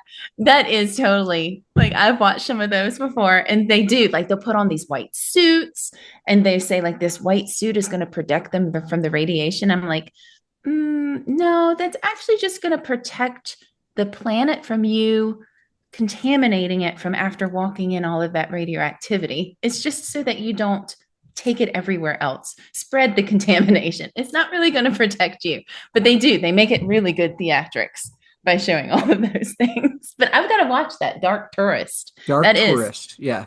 that's It's a great series. that's number one. Like I want to go to Chernobyl so bad. Like that is why I do what I do. My obsession with Chernobyl. And it's of course when the uranium came up on the tie, I was like, my two loves have just come together. I was in. If I wasn't fully in by then, I was in. Do you think that DB Cooper had an atomic bomb? No. Too unstable. Too unstable. He didn't have the right kind of that wouldn't work. But I don't think the bomb was real. Like, I don't do you think the bomb was real? Yeah, I do. Do you I now? I am 70% sure the bomb was real. I was until I was listening to one of your guests and they said something about, or maybe it was one of Ryan's, when Cooper was upset when they were trying to fuel the plane and he like jerked his suitcase, his attaché case or whatever. And I got to thinking, I was like, would you jerk something around like that that's could go off? I don't know bombs. So I like don't know bombs very well, but I know electronics real well. And I I'm confident that I could build a bomb. And I'm confident that my briefcase bomb, I could throw it around, I could bang it around. I would have like a two-stage trigger on it, so it'd be like okay. armed. Now I'm ready to flip the switch, and when I'm jumping out of an airplane or throwing it at a stewardess or whatever, I it's not armed. Right. Okay. So, Okay. and like when I had that that bomb expert on the show who believed that the bomb was not real. Mm-hmm, But mm-hmm. he was like, "Oh yeah, I would have no problem jumping out of a plane with a bomb I made." And yeah, it's not, especially dynamite. Dynamite can be thrown around. It's not, unless it's like old sweaty dynamite Right. that's much different. But if you bought dynamite at the hardware store that was made 7 months ago, you could throw that at your buddy as hard as you want, and it's not going to explode and kill you both. If Okay. you're Okay. holding dynamite, you could drop it and the room's not going to go up. Okay. So I've moved back to 50-50. I'm 50-50 on most things in this I case. I used to can be be swayed. I used to be like 99% sure the bomb was fake, but Uh-huh. now I'm more and more convinced that it was probably real in the I'm more convinced it's real for the situation where he can't escape. No, and that makes complete sense. Like he said he wasn't going to be taken alive. Right. So, and I mean, you can't ambush someone with a bomb. They're going to win no matter what. So, okay, I'm back to 50-50 then. I can be easily swayed in this case. Although with my bomb, I'm going to tell people right away that I have it hooked to a dead man switch. What is a dead man switch? That is if I let go of something or if I die, Oh, the bomb goes off. So, like okay. in, So, see, have you yeah, seen I Terminator totally know 2? nothing. No. You've never seen Terminator 2? Oh, I'm so not a Okay, movie this person. interview is over. But I'm a documentary person. in Terminator 2, there's this guy, he gets shot and he's holding this trigger. Okay. And the cops run in and he's like bleeding out and he's like and he lets go of this thing, and as soon as he lets go, that's the trigger. The whole place goes up. Okay, that So makes sense. That makes sense. That okay, okay. I so understand what similar that to is. a I hand didn't know it had grenade. a So name, you pull the pin on a hand grenade and and it you just can goes. hold that for as long as you want. You could hold that hand grenade for a year, but as soon as you let go of that paddle on the side of the hand grenade, that fuse is lit and you only have a couple of seconds. Okay, okay. So see, I learned something new today. I understood. I think about what is it? A dead man switch? A Is that dead what you man called it? switch. Okay. I guess I just didn't know it was called that. So when you're threatening people with your bomb, Nicole, tell them Right? that you have a dead man I have a dead switch. man switch. Yes, absolutely. I'm going to get on that tomorrow. I'm probably like the least person ever to ever think about something like that. How did we get to this spot? I have no idea at this point in time. I don't know. Where were we on? Oh, because he was on Bikini Island. Oh, Bikini Island. Yes. Bikini Island. Bikini That Island. led us to dead man switches. Yes. But oh, I know this kind of jumps to the back of the book, but what is, like I said, this was the first time I had read that. What about the money found at his house or something? Like the residents found money buried in the back of Kenny Christensen's house. Was that for real? I think it is an exaggeration of something that probably really did happen. Do I Okay. think it was a stack of $120 bills? No, I don't Okay. think so. Do I think it's possible that somebody put an envelope of some money in a tree for some reason or whatever, and some kids found it? Yeah, that seems pretty plausible. Plausible. But then there's Okay. also like there's that cold spot in Kenny's attic where they built a little box. Like that could have been for anything. It could Yes. have been at one point in time there was a brace for a chimney right there. It could have been they had a swamp cooler that rested in that portion of the attic. It could have been for anything. It's not, Yeah. you don't have to build a box to hide stuff in your attic. No. And I You could found that just lift the insulation up. It's money. It's not super heavy. You could rest that right on top of the sheetrock and put the insulation back down, and that would actually be more hidden than building a box there. in something a little bit obvious like that. But I think like they really like I was super disappointed in Decoded because I did used to watch that show. And I do remember watching it and them saying it was Kenny Christensen. And I was like, oh, I'm really disappointed in you guys. I thought you were better uh, sleuths than that. Well, it's interesting from my point of view because the first time I read Skyjack and Into the Blast, when I put down Into the Blast, I was like, well, obviously it was Kenny Christensen, and I know it. I know for a fact it's Kenny Christensen, and all these other people out here, they're going around their lives not knowing who DB Cooper is, but I know it's Kenny Christensen. And then unfortunately, I went on the drop zone, Oh and gosh. here I am today, still Yeah. sucked into the vortex. But so I did believe it, and I like Kenny Christensen had exactly $200,000 in his bank account when he died. That was so compelling to me Right. That's not six, true 7 years though. ago.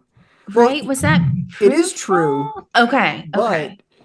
then when the book came out, if you go back on the drop zone around 2011, 2012, I want Okay. to say it's like Georgia and Flyjack just go crazy on Kenny Christensen's records.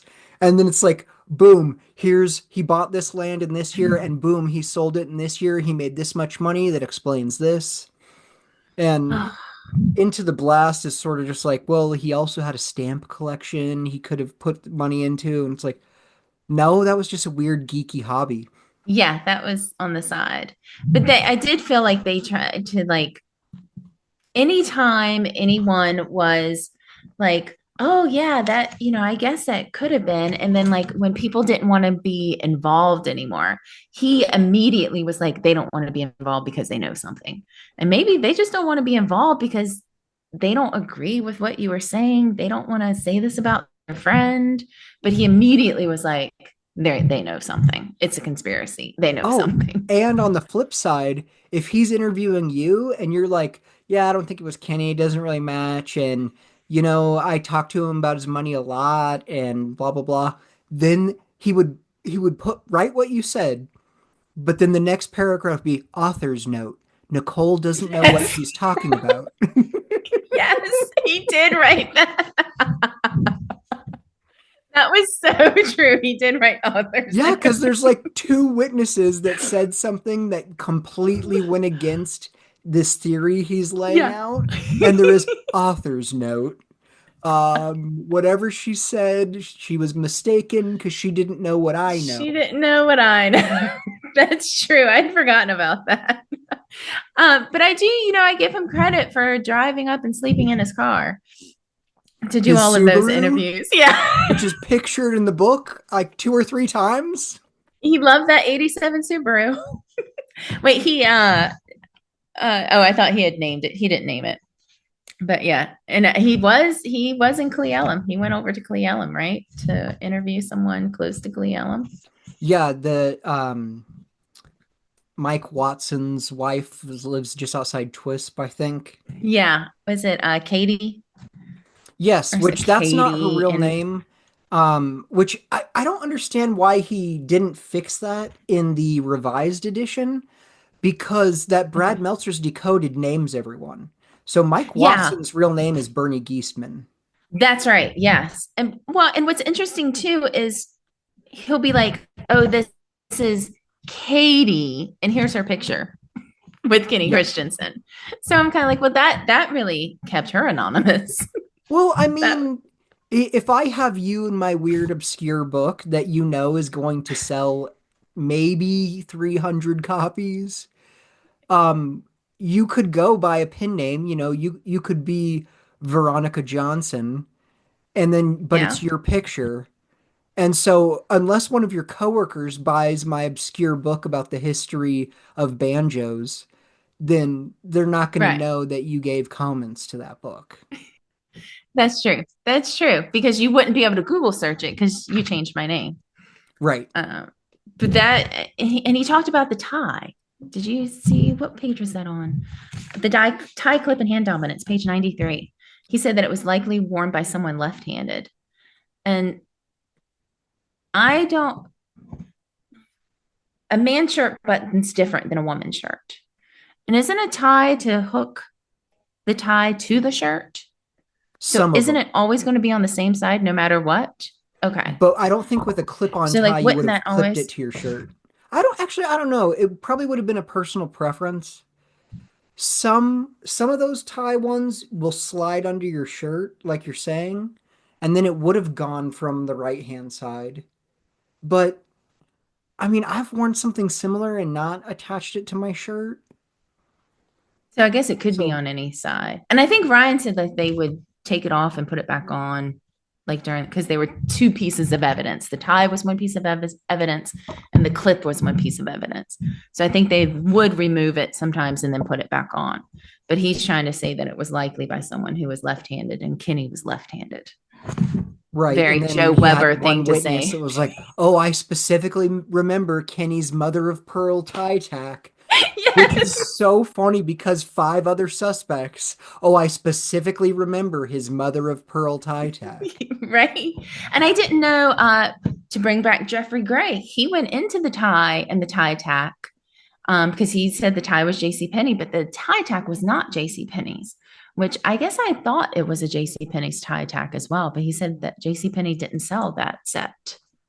I can't remember who I was talking to. It might have been Tim Collins that had found some sort of mother of pearl cufflink and tie clip set that like super, super closely matched Cooper's tie tack. Oh, different from the one like we all have sitting on our bookshelf. Yes. With all of our Cooper memorabilia. But yeah, no, it was very interesting to learn about him, but it was also I just felt he was really reaching to try to put A and B together to make him Cooper. He was going on this adventure to prove his theory, whereas Jeffrey Gray was going on the adventure to sort of learn more Yes. and to prove it to himself, not to prove it Yes. to his audience. Because Jeffrey Gray goes into it like it's obviously Kenny, and Yeah. then is Himmelsbach the first real interview he does in that book, and Himmelsbach's like, no, I don't think so. I can't remember who it is, but Yeah. It he might have has one where been. he's like, well, if that guy doesn't think it's Kenny Christensen, then what am I Yeah. doing here? And he sort of doubts it by the end of the book that it's Kenny. And Yeah. Because he goes back to Skip and it was like, Himmelsbach doesn't really think, that it's him or something. Doesn't he do that? And then Robert Blevins has Himmelsbach as being the FBI agent to the yeah, case. he also says that Cossey provided the parachutes and that Yes. Cossey had the chutes at his house. Yes. Like this was so many of the things I have underlined in this book that I'm like, no, that's wrong. No, that's wrong. Yeah. And that Cooper had specified civilian parachutes, which he Right. did not. Where did that come from?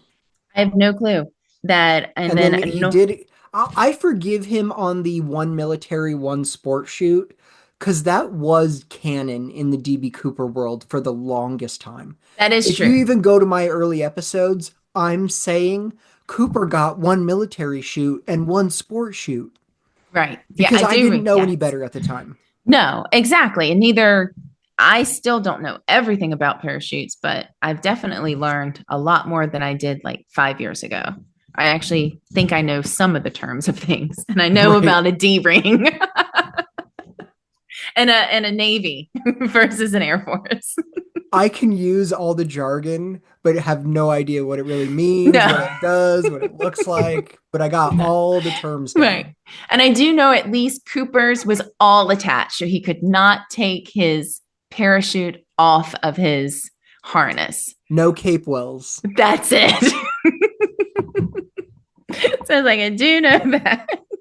But yeah, and he said a Northwest employee brought the chutes and cash aboard and left them on the side. Like, didn't Tina brought them on? Because one of the agents or one of the people who handed them to her, didn't they say that she's a smart one? I thought that is something I noticed also, but I think what he's trying to relay there is like they carried them up to the stairs and then Tina grabbed him at the top of the stairs to bring him And on took them board. in. Okay. Okay. I Because I think at don't that think point, if I'm an FBI agent and I see 22-year-old Tina, I'm not going to tell her to come down the stairs and get the 22-pound money bag. I'm just going to walk it to the top of the stairs and give it to her. that's true. That's true. But I think at that point in the book, I had written, I'd underlined and said wrong so many times that I was already like, wrong. I had stopped giving him the benefit of the doubt. But yeah, he said, he he said, now, oh, this I don't know. Each bundle consisted of $2,000 in 20s, but he said some were slightly more and others slightly less. Weren't they all the same? I would think so. And even his reasoning doesn't make sense. Some No. were slightly more and some were slightly less, so that they would think it was put together hastily. Yeah. What does that matter? I What guess, does it matter? And I'm going to be looking at this money and be like, oh, yeah, it looks like they just put this yeah. together for me. Okay. Yeah. This one looks a little bit thicker. Okay. I think I have clean bills. Yeah, there's nothing to support that. No, no. It was his beginning of the book was really hard to read. But once he got to Kinney, it was much easier to read because I was learning about him. And then he did a twist and started talking more about things that he was really reaching for.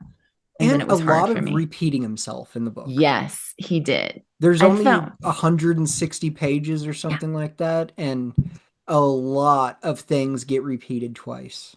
yes, absolutely. And he really likes to talk about the Decoded series. Yes. So what is the first version of the book? I'm so serious. If anyone has 100 Into the pages. Blast that does not say revised edition on the spine, please reach out to me. I'll buy that book from you. It's a book half the size of this because he name dropped that all through this book. He name drops like the producers of the show.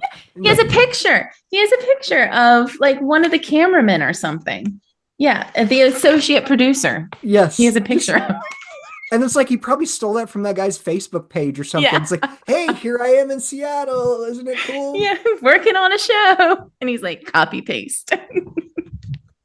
Yeah, and the name drops are weird. It's like, and then I spoke with super professional cameraman John Scotty. And it's like, Right. all Yeah. right. And he goes on to say that how they make fun of like Ghost Hunters and all of these other shows to show that their show is like legit. Like it's not like all of these other shows on this channel. Right. And the sense of importance that Robert has for himself in this book, in his writing. You know, If we all could think so highly of ourselves. yes. The two, Skyjack and Into the Blast, are very similar for multiple reasons. In Skyjack and Into the Blast, both have a Kenny Christensen sort of tie-in. Mhm. Skip Porteous is involved with both books. And both books are that author's sort of adventure interviewing these people and in the case. Yes. However, that's where the similarities stop. Yeah. Because Jeffrey Gray isn't like, I'm so important and I'm so great and I'm going to name drop this person and this is what happened and I did this. Jeffrey Gray is like this very descriptive, put you in the place kind of a thing. Yes. And Robert is like, let me tell you what I did and what happened to me and what I was thinking. Yeah. Me. And it's Kenny. And I brought her this wonderful gift in a 24-inch by 11-inch frame that I had made with all the pictures. And That's like, right. And like she had it, like, did she hang it on her wall? What did she do with it? Because he talked about that a lot. He talked about it, like you said, multiple times. Like he does. This book would be half the size if he just talked about things one time and left the many decoded things out. It would, I mean. Yeah, because even before the whole decoded chapter in the book, he does like I'm going to give you a synopsis of my theory. And he just repeats everything in the book in that chapter. He just repeats everything that happened in the book. He does. I've forgotten about it because I was reading. I was like, wait, I think did I read this page already before? Then I was like, no, he just repeated this. Yes. It was hard to read. It was, I'm glad I've read it. I think I would it was interesting to learn about Kenny, but it was hard to read. I'm glad it was a quick read. Kenny Christensen, there's pictures in there. A lot of pictures in this book. Lots of Lots of pictures. pictures. Um, there are some pictures of him at Bernie Geisman's wedding in 68, Yes. completely bald. Yes. I did see that. Completely bald. Not a receding hairline, because there's No, a picture of him from the bald. front, and then there's another picture where like he's got his arm around another guy and you see the back of his head, Yes. and that He hairline is. recedes to below his like cowlick. Yeah. He is bald. Yes. I don't know how. Yeah. No, like, and then he goes on to say, is he the one that talks about they say, oh yeah, he wore a wig or a toupee or something? Yeah, And I'm like, no, no, he's bald. And doesn't he have bright blue eyes as well? I think so, yeah. Yeah, no. Yeah, I do remember seeing this picture that you're talking about. And I'm like, yes, he's bald. This is not Cooper. This is But then he references, and again, shout out to Chris Brower, because I don't know if you saw this online, but he references, oh, there was this Bremerton Sun article that said DB Cooper was bald. I think And I did see that. and so I read that and I was like, I know who could find that. And so I text Chris Brower and I was like, hey, I sent him a screenshot of what I was reading in the book and I was like, can you find this article for me, please? And seriously, 8 minutes later, he was like, I found 3 articles about DB Cooper being bald. So good. Like he just drops all of these things, and you're like, what? Like, how do you even find these things? The inside of PDX, with like the same year of the hijacking, the With a Northwest. man in a suit staring out the window. Yes, exactly. He's going to find a picture of Cooper. And so maybe the case will get solved. I have faith in Chris Brower, and he's so nice. I've never met him in person, but he's so nice The from what nicest I guy, have. yeah. Yeah, from what I have interacted with him. But no, so okay, if we take out the pictures, if we take out him repeating himself and all of his name dropping on Decoded, it's a 50-page book. I would agree with that. Without that stuff, yeah, you're looking at 50 pages. So your original copy is going to be a 50-page book, I think. And he also did this weird thing where he in formatting the book, it's like if he wants something to be a fact, he puts it in like bold and spaced Yes. differently. Yes. But they're not always facts. No. It's just No. like, hey, here's something you should know, but it could be Yes. completely made up. Yeah. It's his what he feels like is the same. Well, the whole like section about here's what it's like to be on the History Channel show, that's like 2 pages, 2.5 pages of Oh that. And my that has gosh. no Here's what it's like to be on the History Channel. That's so self-indulgent in this book. like it's he just needed because okay, so he name drops Ice Road Truckers. He name drops, of course, Ghost Hunters and all of these other things, which I am guilty. I did watch Ice Road Truckers. I did enjoy that show. Or he's like, yes, and then I went to go interview Katie, and they looked at my Sony Handycam 4286, Yes. and they didn't like it. So they gave me a professional, high-grade, high-definition camera. And then I went and did the interview, and it turns out they didn't end up using it, but they did save it for their archives. Right. What archives? The Brad Meltzer's Decoded archives of video? Right. Of the show that got like canceled 10 years ago? Yeah, they I mean, and a lot of these pages are just empty pages of just like one picture, and then you turn a page and then it's another picture. And he does though show the gift that he gave Katie Watson. Yes. And in that picture, he's showing it to like the woman that runs the diner. Yeah. Here, I gave Look at this to her. gift I'm going to give Katie. Isn't it awesome? Isn't this great? I made this at home with my glue stick. And then he's like, I've got to keep all this under wraps because this is a top secret interview. And then he's like talking about every single person he runs into in TWISP. He's Yeah. like, "Oh yeah, do you know Katie? I'm interviewing her about this Yeah. DB Cooper thing, but don't tell anyone, all right?" Right. Oh, and I mean, and he does, I mean, he digs a little dirt. He digs a little dirt. But I feel like these people don't want to talk because if maybe they don't want to talk about Sir, Kenny and his life. They just don't want to get involved in those things. They just don't want to talk about those things. And he's all like, he's Cooper. He's Cooper. That's why they don't want to talk about it. And maybe they just want to give him privacy about the dirt that he's just digged up on him. Well, if I'm putting together a book about how your dad is responsible for the library in Albuquerque burning down in 1994, and you know your dad didn't do that. He had nothing to do with that. How much are you going to talk to me? No, nothing. I have nothing to say. And if and if you're Robert Blevins, you're like, he did it. He did it. Your dad burned it down. Yeah. Nicole wouldn't talk to me, which obviously means that her dad definitely burned down the library in Albuquerque in 94. Yeah, because I made a long note to myself on the side of this column of how he is misinterpreting things just to fit his story of like how people don't want to be involved.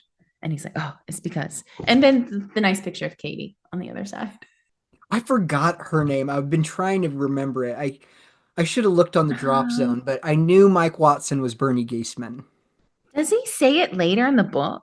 No, but he admits in the beginning, like, hey, this is the revised edition. If you want to watch Brad Meltzer's Decoded, Yes. I've changed the names in this book, but Brad Meltzer's Decoded That's is their right. real names.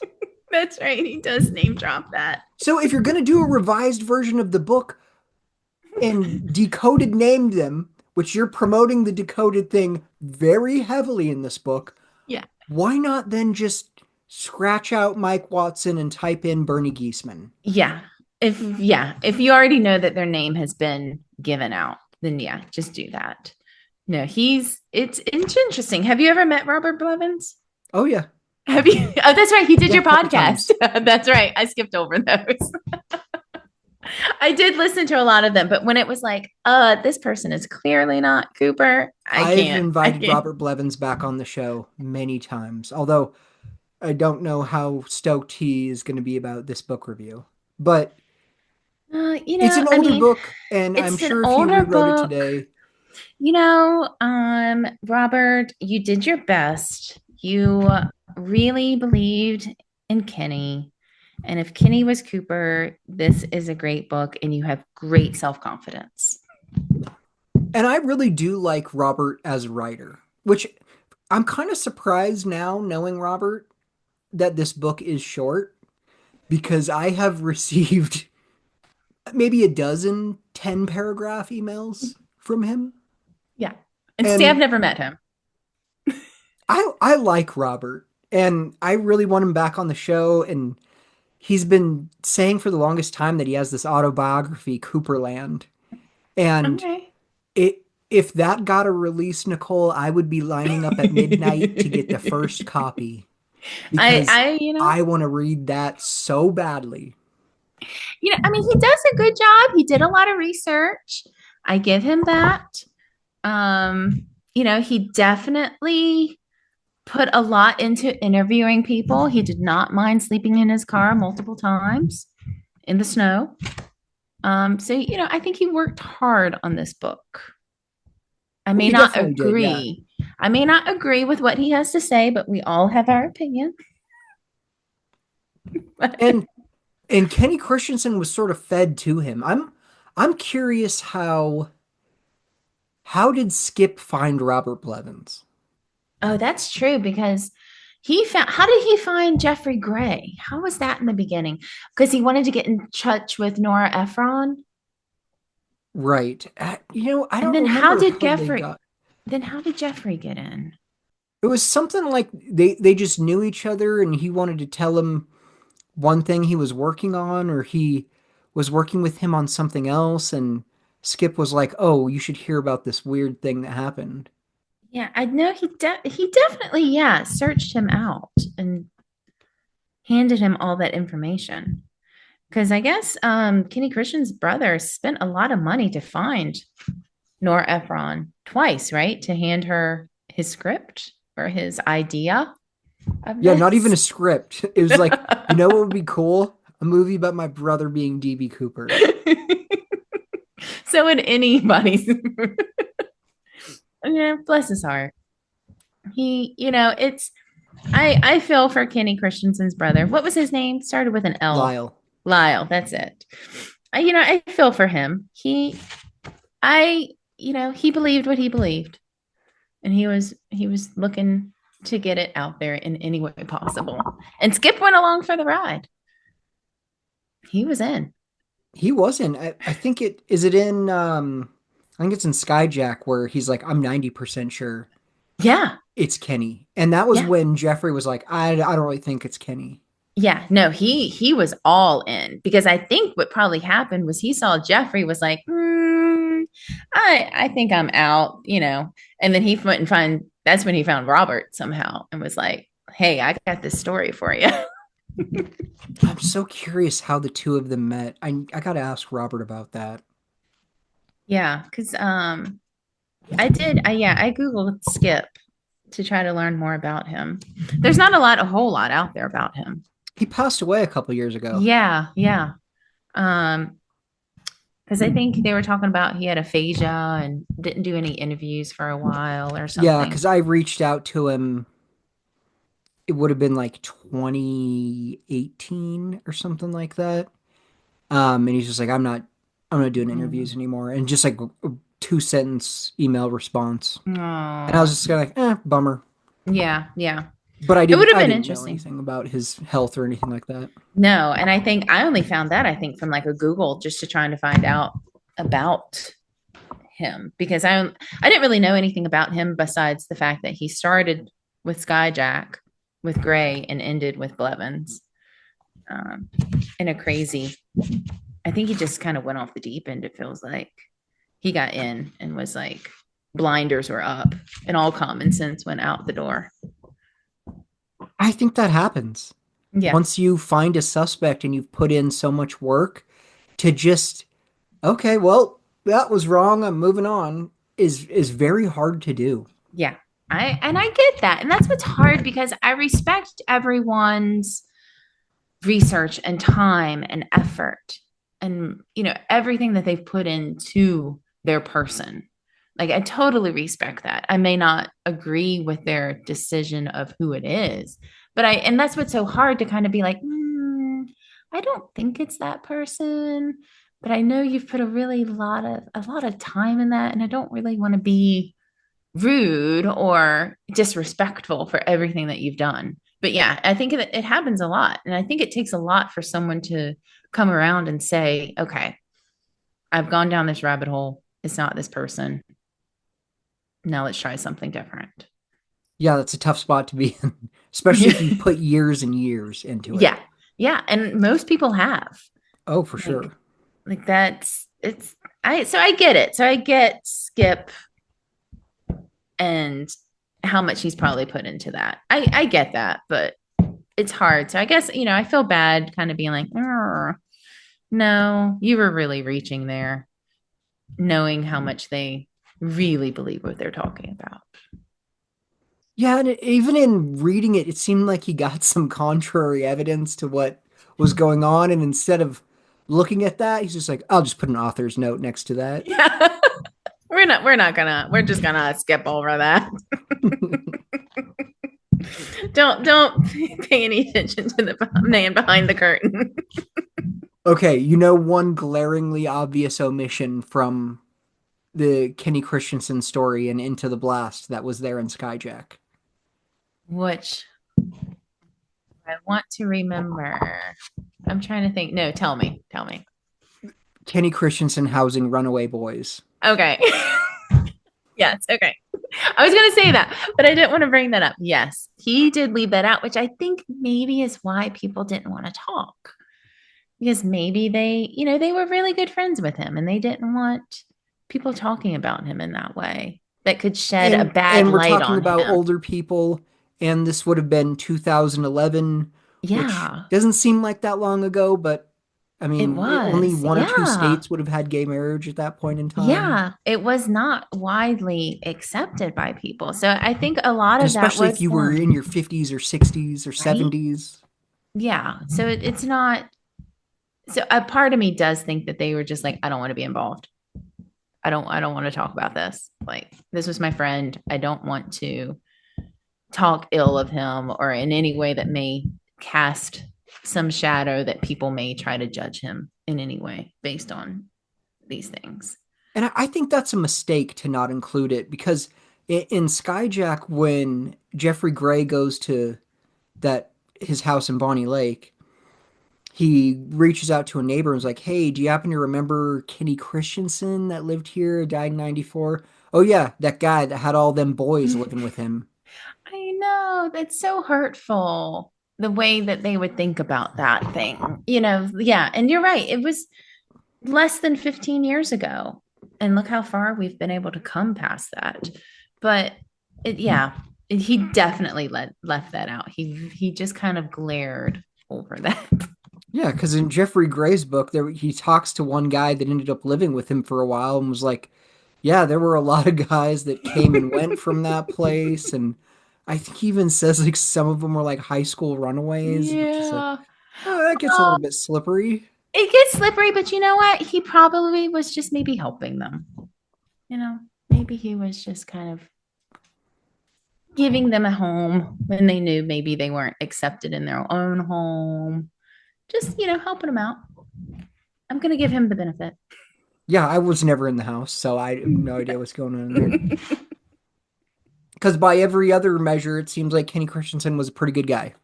Absolutely. Yeah, no, he seems amazing. And, they probably didn't want him judged on something stupid like that people would, look at and try to make all of these conclusions of, oh, well, it was probably this or it was probably that, when no, it really wasn't as nefarious as they would like to make it out to be. But even if it is nefarious, let's say it's the shadiest thing we can imagine. We're not saying that Kenny Christensen should have won the Nobel Prize in 1971. We're saying that he hijacked a plane in 1971. Yes. So to omit another crime or a potential other crime, or even if it's not a crime, to omit something that sounds shady and slippery, you don't need to do that when you're pinning him as a suspect in a major crime. That had the death penalty at the time. Right. Lay everything out, warts and all. Yeah, no, that's true. That's true. I hadn't thought about that. Well, maybe, he left out a lot of things that could have been included in this book about Kenny. He just, Yeah. I guess maybe it was more of a book of him researching Kenny. There's a lot about him and not Kenny. It would be interesting if you could put this into some sort of an AI of like what percentage of this book is about Robert Blevins. Right. But he does have a picture of Katie, right? Isn't that Katie? Yeah. Gosh, I wish I could remember her name. Does he say it later in the book? No, but it came out online. She was the ex-wife, right? Yeah. I guess we'll just have to watch Decoded and see. All right. I'm now on Robert Blevins' WordPress. Margaret is her real name. Okay. You're right. Like, if he knew these names are coming out on TV, he probably just like added in the stuff that he knew would make him look better. Like, I had Dave Feudman on the show a couple of Mm-hmm. times. The first time I had him on, he was anonymous. Yes. And so he's on the show as anonymous. I like that episode is still anonymous. Yes. But as soon as he became public, now he's Dave. Yes. I'm not going to keep calling him anonymous for No. my own benefit. No. It's Dave. Yes, he's come out now. He has a name. Yeah. Yeah. No, no, I agree. Well, maybe he wasn't thinking about that. Or maybe it was too difficult to rewrite all of the book. Let's just rewrite the forward and the decoded chapter. Even then, all it can't be, because 145 Decoded pages. is like thrown in a couple of times through the book. Oh, so many times. He starts out with it, he references it halfway through, he talks about what it's like to be on Decoded, and then towards the end of the book, he's back on talking about Decoded. He likes it. So he did actually probably have to rewrite a lot of this book, or maybe he just copy pasted into things his new adventure and didn't really even think about Katie and changing their names. Katie and Mike. Is Mike the Mike? Yeah, Mike and Katie Watson. Yeah. He probably wasn't even thinking about that. And the whole like the missing tugboat log proves that Kenny Christensen was DB Cooper is such a crazy stretch. Yeah, and it's Mike's log, right? Because he thinks Mike was the his accomplice and everything. Yeah. Yeah, that's I mean, but it did make me think, maybe Cooper did escape on a one of those you know, big ships going out to sea. It did, and that was another 30 minutes of my time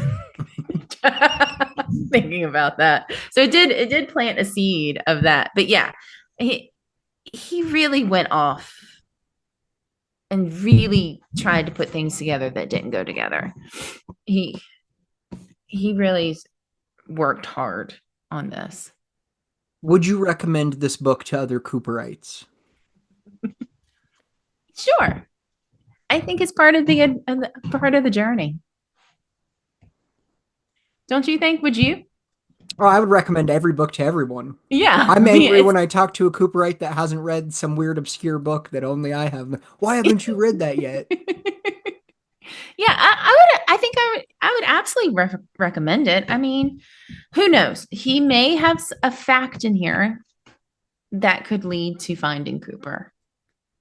That it's not with Kenny, but he may have like had a sentence that someone can tie to something else that may help us find him. I think it's definitely worth the read. I mean, Kenny's one of the original suspects, right? He's one of the first ones. Yeah, I would say in like the modern era of this, or the actually forget that. In the vortex, yeah, Kenny is one of the OGs. It's probably like Dwayne, Kenny, and Barb. Barb, yeah. Yeah, Dwayne, Kenny, and Barb. And then, Rackstraw and McCoy. yeah, But that I wouldn't put anyone else in there yeah, for I like like the that. original. Dwayne, Kenny, McCoy, and Rackstraw, and Barb. Yeah. Is that five? Yeah. Do we have a canonical five?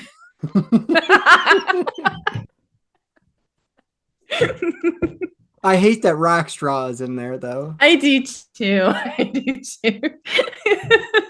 I But yeah, I don't I mean, don't think it's McCoy was history. Cooper, but McCoy No. belongs. Yes.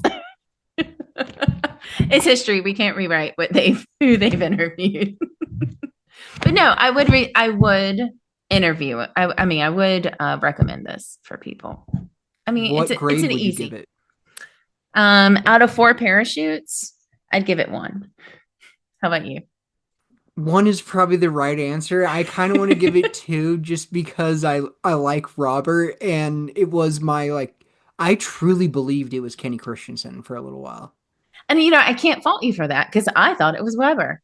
I started off listening to Tim Collins, and I was like, "It's Weber. I'm done. It's Weber." Yeah, I was telling everyone, "It's Weber. It's Weber." So I can't fault you for that. I mean, he can tie kind of things together. Um, so I think, yeah, and I'm sure he's a super nice guy. So I'll give him a 1.5 parachute All because I right. haven't. For an average of 1.75 parachutes. Yeah. I think that, it's good. It's good. I would like to have a version 3. I'd like him to update it. And, maybe if he kind of checks the 302s and, can change a couple things, make it a little more accurate, then he might get a 2 parachute out of me. I think his stance today is that he mostly believes it's still Kenny, but he's open to it being someone else. Okay. Okay. So then If I know that, he's got a 2 parachute out of me. Okay. Okay. Anyone who's open to change, I give a lot of credit to. So I'll give him a 2 parachute then. Okay, here's the real question. What's our next 2 books? Okay, so we've done these 2. All right. Are we gonna do I've read Tosol, but it's been a while. So we can do Tosol. And which one? Which other one do you want to do? I Want to brought do most Max all of them Gunther? down. Oh, of course. Max Gunther and Clara. Tucson next? Yeah. I think that's perfect. Yeah, I've got them both right here. Yeah. And those are both 1980s books, right? Tucson is 81, 82. Let's see. Gunther, I think, is 85.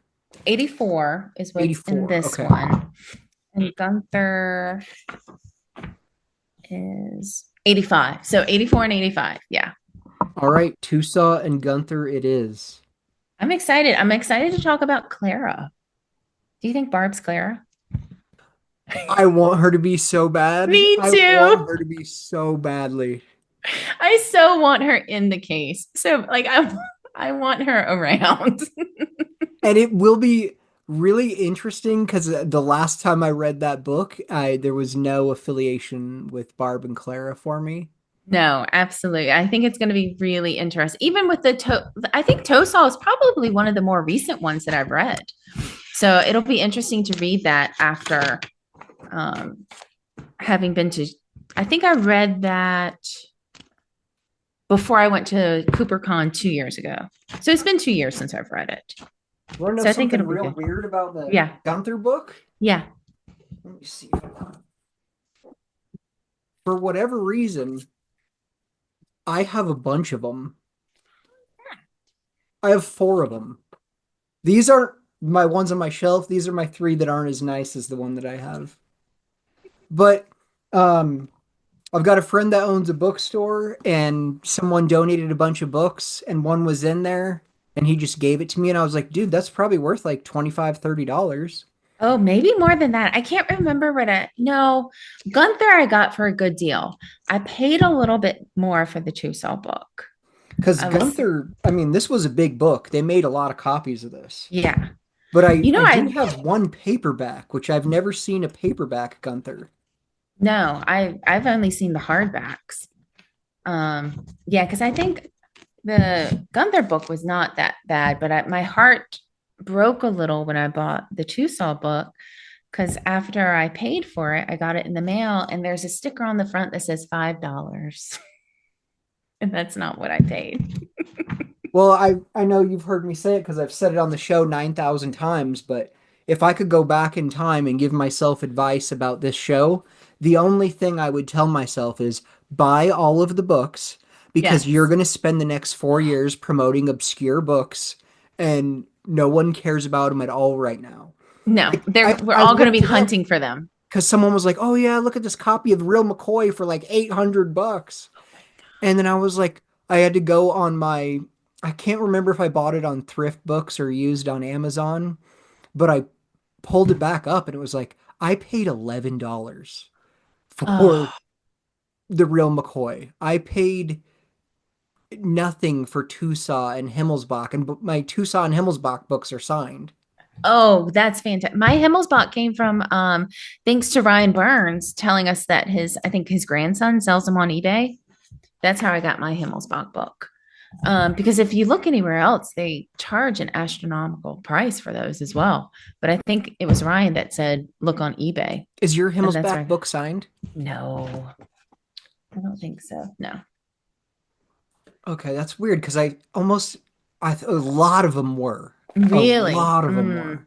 I wonder if I try to order another one and send him a message. Maybe I can get a signed one. Because the only signed ones I have that came signed was the Hallaby book. But then I got Drew to sign and John to sign his. And I have Jude sign. He signed his Dan Cooper. But I think those are the only ones. I need to get Bill Rollins and Bruce Smith to sign. Maybe CooperCon this year. I'll bring them out. Half of my suitcase are like Cooper books that I bring with me to CooperCon to get signed. I'm so angry because when I met Robert Blevins to do the interview, I had his book in my car and I completely forgot to have him sign that book. And Oh, so it's that's like the painful. only in-person interview I've done with a Cooper author where I didn't have them sign their book. And I remember pulling out of the Auburn Public Library where I did the interview and just being like, I'm so stupid. I didn't remember to have him sign the book. Yeah, that's all right. I mean, well, I mean, and I even brought Bruce's book this year, and I totally didn't get around to him signing it. I'll definitely bring it this year. Um, I'm excited to read that one again. That's such a big book. He did so good on that. I can't imagine having to like knock on people's door to get all that information. Or writing something like that where it's almost like an encyclopedia. Yeah, it's it's fantastic. That I mean, I have that book completely marked up as if it were a school book. Like things are As you under should. yes. Like things are underlined, highlighted, notes in the corner of the pages. Yeah, I can't remember. I think he actually was the first book that I read in the case. And then Skyjack followed very closely.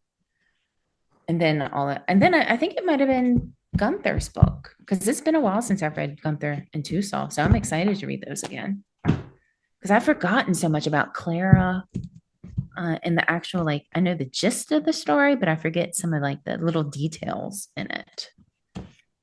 Yes, and with the files being out, because the last time I read it would have been pre-FBI files. Yes.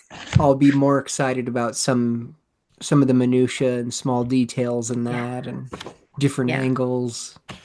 Especially, yeah. I mean, I can't believe Gunther, like, he really was contacted then when Brian was talking about that, how he contacted the FBI.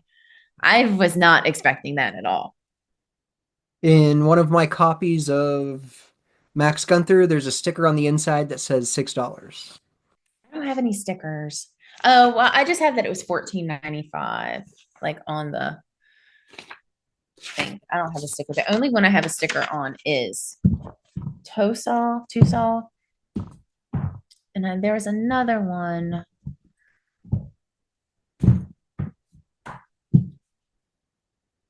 Did this one? Because a lot of these come from thrift books.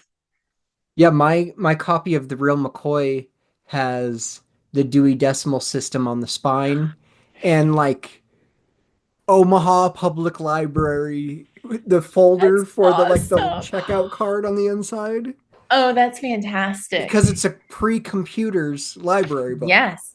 Do you remember we used to have to memorize the Dewey Decimal System in school. Like I remember those days where you had to like because like the 100s meant this and the 200s were this and the 300s were that. I hated it. But yeah, we had to memorize the Dewey Decimal System in school.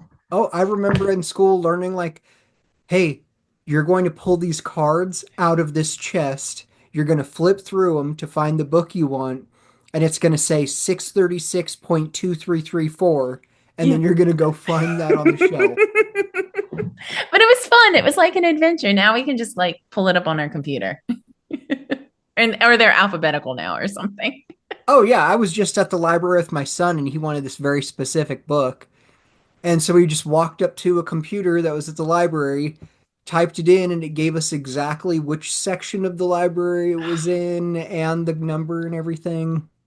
I do remember the card catalog. The card cat but it was fun. It was hard, but it was fun. Um I don't think I have none of these have the but a lot of them are thrift books that get sent to me. But I bought them off of Amazon. Pretty much all of them are Amazon. The only thing I think I bought off of eBay was Himmelsbach and then Ha Ha Ha will be coming because I did find that one on eBay. I have Okay. never read Ha Ha Ha cover to cover. Okay, we'll have to that'll have to be one of them then. Okay, yeah. Because I don't it's supposedly written by DB Cooper. That's what it says on the cover. Yes. But isn't there a kind of a nefarious story about the author? I think you. Yes, I will proudly say, like, I'm not all about taking credit in this, but I will absolutely take credit for tracking down the origin of Ha Ha Ha.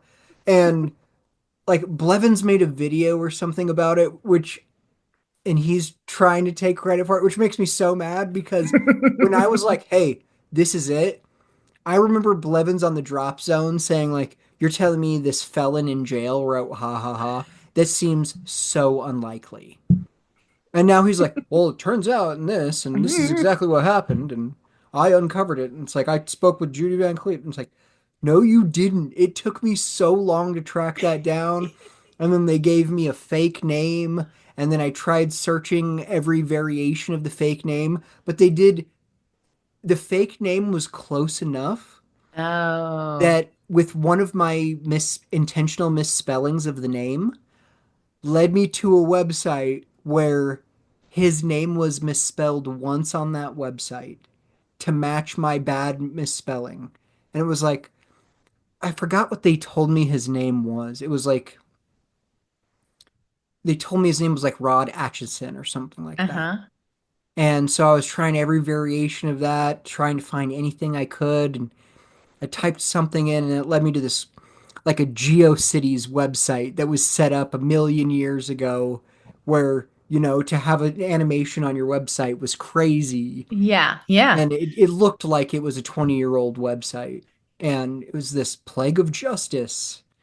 And I went down that whole rabbit hole. I spoke to Stan Terrell, who Rod Addicts, the author of Ha Ha Ha, killed his father, which the worst way. He pushed a crippled guy down the stairs and then Oh. he didn't die. So he walked down the stairs, grabbed one of the crutches from the crippled guy, and then finished him off by beating him with his own crutch. Oh, that's so horrible. Oh my gosh. And I think I remember that story a little, and I think that's why I held off on buying Ha Ha Ha because I didn't want to support someone who had done something like that. But is he still around? Like, is he still alive? Rod Addicts. Yeah. Supposedly he's dead. A couple people told me he's dead, but the first time I talked to Stan Terrell on the phone, he said, "Did you hear that he has passed?" And I said, Okay. "Yes, I have heard that." And then he said, "Do you believe that?" And I said, "I that's what I was told. I'd have no reason not to. Are you suspicious of it?" And he said, Yeah. "It wouldn't be the first time I heard he died." Really? Yeah, and I was like, "That's crazy." I love a good fake death. And I wanted that guy on the show so bad, but he was Oh, like, "Darren, like this is a part of my life I'm not excited yeah. about. I'm a very, No. very busy man, and you're lucky that I took 30 minutes to talk to you on the phone about this." And I Yeah. was like, "Okay, yeah, I do get that." Because even Yeah, though, like, that's probably I would painful. recommend you pick up Plague of Justice for your DB Cooper book collection, because there Okay. is like one weird chapter on the DB Cooper book thing. Do I have some like odd ones. But even on I don't know the if I back of read that them. book, where it gives like a brief bio of the I author, have to pick it up. he lists Mhm. his hobby as like racing yachts, and he runs like a tax empire. So he's not he's not spending his Friday evening with me talking about DB Cooper. Okay, I'll have to get that one. I don't think I have that one in here. I do have a couple that you don't have, I saw on your shelf. What do you That got that I don't have? do you have Free Fall? No. Isn't that the story of the search for DB? What's the movie? DB Cooper, search for DB Cooper? Oh, why can't I think of it? What's the The movie Pursuit where of he? DB Cooper That's it. Yes, yes. Sorry, I don't know why I couldn't think about that. Yes, isn't this like the book that came from? by Free J.D. Fall? Reed.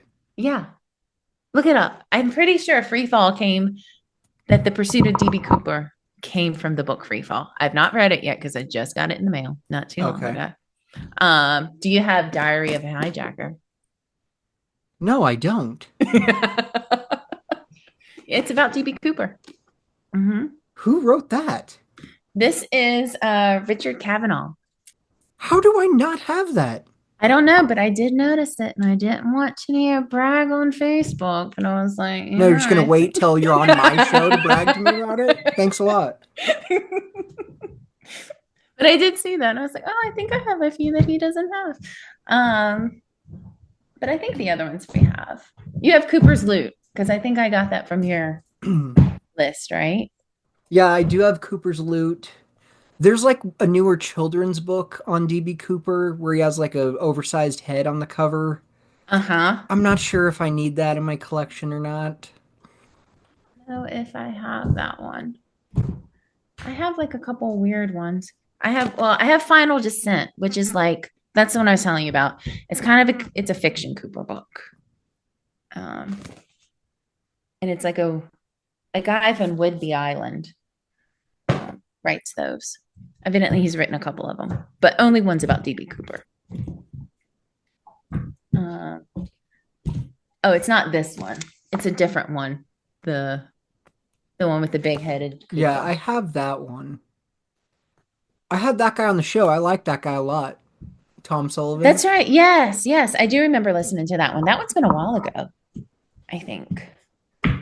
Yeah, so I just got a bunch of when you listed yours, I ordered like 6 of them. That's when I got I was like, oh, what does he have? I wonder if I can find these. So yeah, that's when I got the Crosswinds, the Skyjack, Cooper's Loot.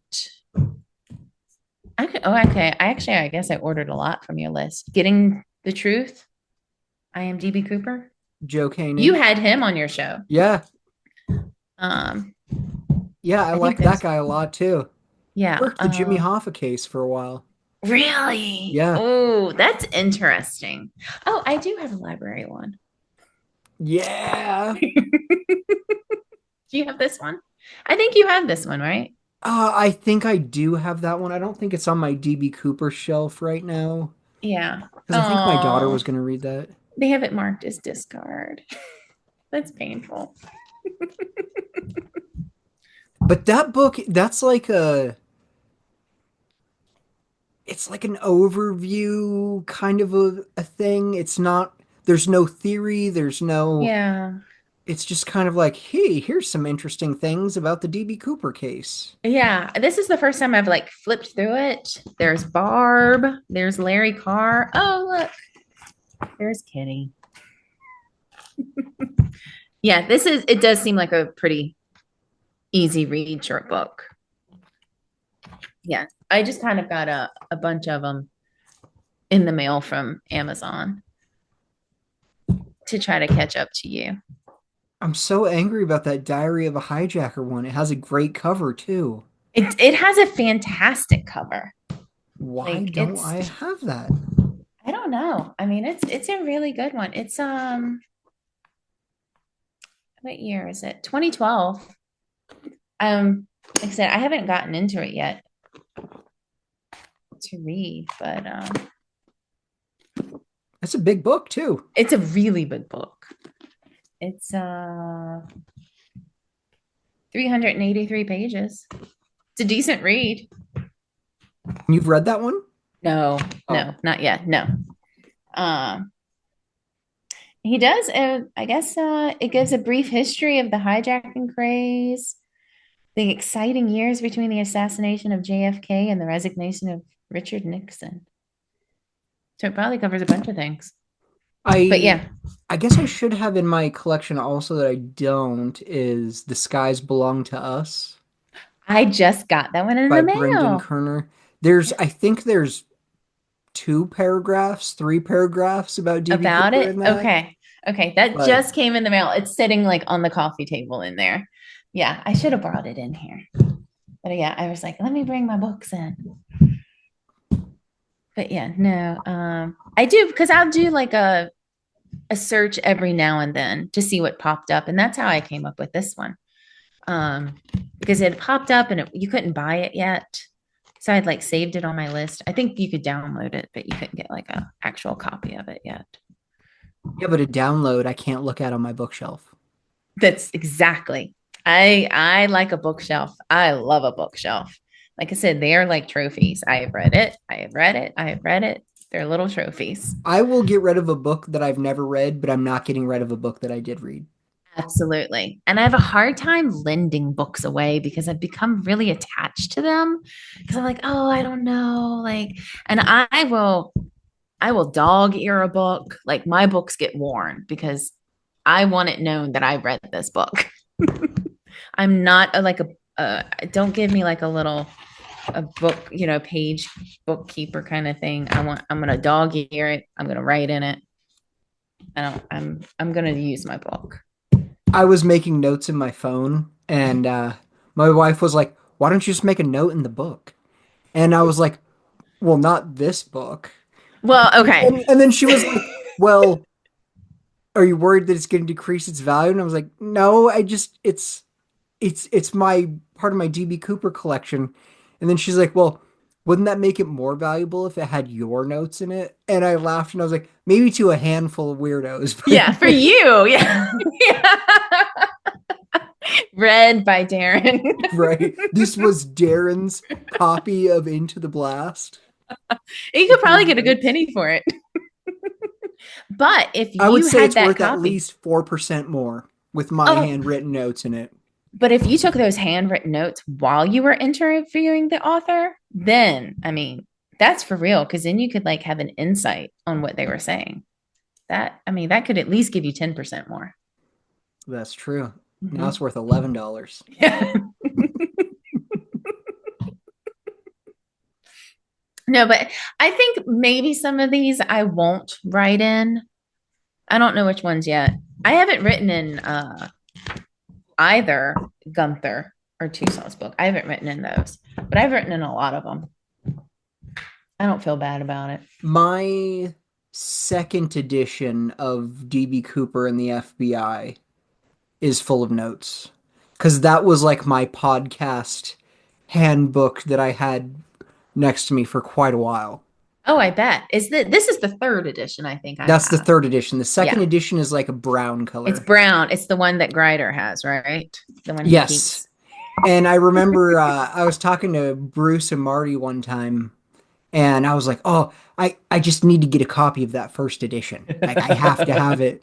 And Bruce laughs and he's like, "You're such a dork, Darren. The first edition was digital." Oh. Well, you could print it out, put it in a binder, Well, have him sign it. Marla's book.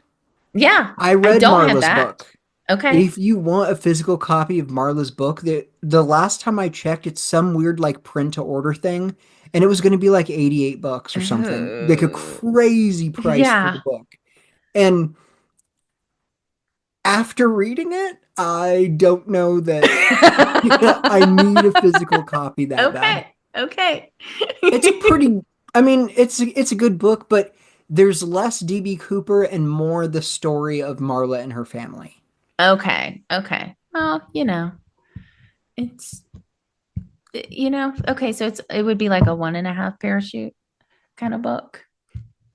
Yeah, it's like you're writing a book about DB Cooper and you're starting with I was born in Redding, California in 1981, and then I went to school in Glendale starting at kindergarten, and then my family moved to here and it's like I'm on chapter 4. When does this get to DB Okay, Cooper? so it's like a autobiography Yes. with Yes, her a book is little much more autobiographical. sprinkle of Cooper. Well, And she is on the cover. she is on the cover. I don't know. It's more of like the history of her family, I would say, than an autobiography specifically. Okay. Okay, so she's building a story. She's But what I building the did story. like about that book is for some reason her family kept moving to all these tiny obscure towns in Oregon, Washington, and Idaho. And because of what I did for work, I have been to every single tiny obscure town in Oregon, Washington, and Idaho. So Oh, she would wow. name all these places like, and then we were in Grandview, Idaho, and I was like, I know where that is. Me and the 77 people of Grandview, Live Idaho. there.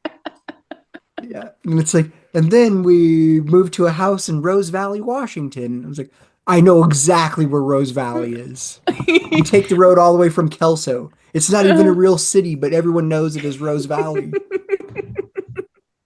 But watch, 50-50 chance if it is LD Cooper. Watch that book like have all these secrets in it that we didn't pay If it really attention to. turns out to be LD Cooper and I didn't end up buying that book when it was available, I don't know what I'll do with the rest of my life, Nicole.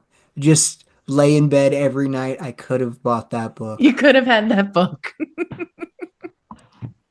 I know. I would put LD within the top 10, maybe. Maybe he's number 10.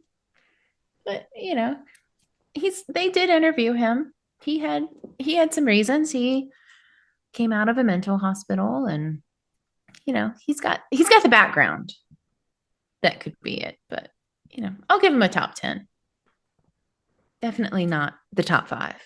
Although if I hijacked a plane and I was going to give a fake name, I wouldn't be like, my name is Mike Schaefer. Right. I'm Sally Legg. Yeah.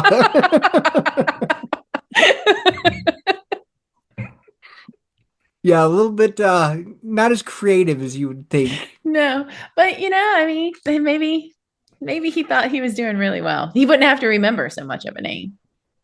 Yeah, just changing his first name. If your biggest worry is remembering your fake name, this is not a game for you to play. Not at all. But I am interested to see, like, the 302s, and I have a hard time reading them. I need to get a little better at reading them. But it is interesting. I'm not reading them at all. I'm waiting for other people to read them and tell me what's on them. That's reading for Ryan for me. Yeah. I'll let Ryan read them. He'll put a video out. I'll just watch the video, and then I'll know exactly what they are. Yeah, or Mary Johns. Tell people that I read it in the FBI files. Mary Johns is fantastic at those 302s. She just grows through them. She's right there with Ryan on those. She knows those 302s. But yeah, I'll wait for Ryan to do a video about it, and then I'll learn about what the new drop was for the month. Was there anything exciting? He'll make a post. Yeah, and Mary, hit me up. You should be on the show. Yes, she should. She should. All right, Nicole. So our next books are Tusaw and Gunther. Yes. Which one are we going to cover first in the show? Let's do... You decide. Tusaw came it's your first, show. Right? You said Tusaw was 84, Gunther was 85. Yeah. We'll do Tusaw first. Okay, yeah. Let's do Tusaw. And I like Tusaw's book. It'd be good to read it again. It's like I said, it's been a while since I've read Tusaw is a very easy read because the last 50 pages of the 200-page book are serial numbers. Yes. Yeah. So it's like a 130-page book. Yeah, that'll be super easy. I can read that by the end of the weekend. And Gunther's book isn't that long. I still have pages dog-eared. I'll have to go back and read and figure out why I decided to save that page on it. But yeah. No, your show. I'll read it as you go, and hopefully I don't bomb. Hopefully. Unlike this episode. Right? Hopefully Russell can clean it up. Oh yeah, he'll do a pretty good job, I'm sure. But I do want to thank you because I was toying with the idea of I'm going to read 52 books this year. That's my New Year's resolution. That's a big resolution. And then I thought, I don't know, that's not going to happen, and I'm just going to end up getting behind, and then I'll get discouraged, and then I'll be mad at myself. But if you're forcing me to read 2 books a week, right? By the end of this month, I'm going to be way ahead. Yeah, I'll be your accountability partner. How many books are you going to read this year? As many as we read for this podcast. Oh, and that's going to be all you're going to read for the year? So, yeah. Until Ryan's book comes out, or, John's new book comes out. I don't know. I don't want, let's not put limit, I'd rather aim low. That way, if I go over it, I feel really good about myself. I'll read 5. I don't want to have a goal that I might not attain. Let's start low. Let's say 6 books. I'm going to read 6 books this year. Yeah, you're going to talk to me around CooperCon this year and be like, I only have to read 40 more books by the end of the year, and then I hit my goal. Why do that to myself, No, I'll read, I'm going to read 6 and then whatever else comes out for CooperCon, whatever, Ryan's book, John's new book, if anybody else has a new book Oh, for and when Cooper. I say I'm reading 52 books, I'm not You're saying not reading Cooper books.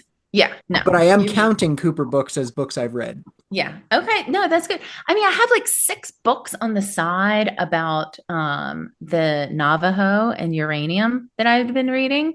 So those were kind of on the side, but I read like 6 books at a time. I'll have a book in my car. I'll have a book at work. My wife reads like 4 books at a time, and it makes me furious. Because I'll pick up a book and then I put it in my lunchbox. And so I go to work. Oh, it's lunchtime, or I'm going to take a break. I pull that book out. I continue to read it. I'm done with that book. I move on to a new book. The idea that I could have multiple books going at a time makes me so angry. But if they're the same subject-ish. See, these are all of That's the even same. Worse.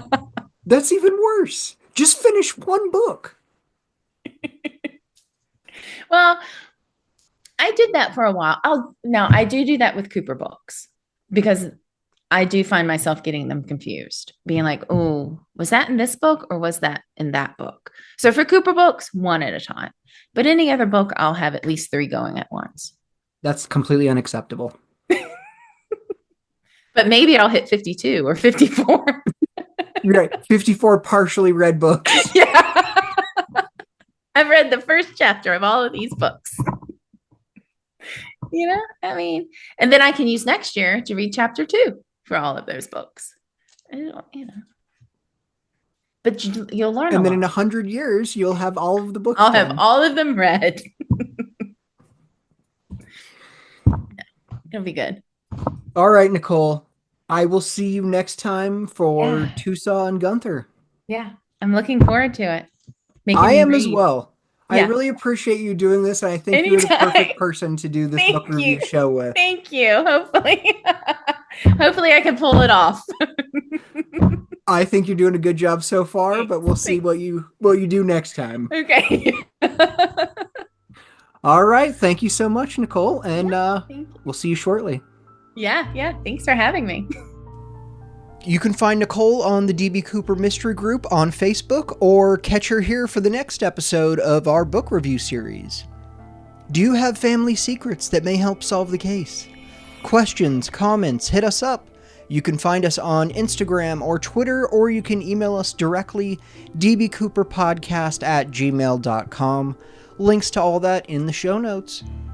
Thank you to Nicole Legg for being the first person to join my book club. Thank you to Russell Colbert for being the first person to join my podcast club. Thank you to Darren Osadich for letting us play his music. I'm Darren Schaefer, and thank you for listening to the Cooper Vortex.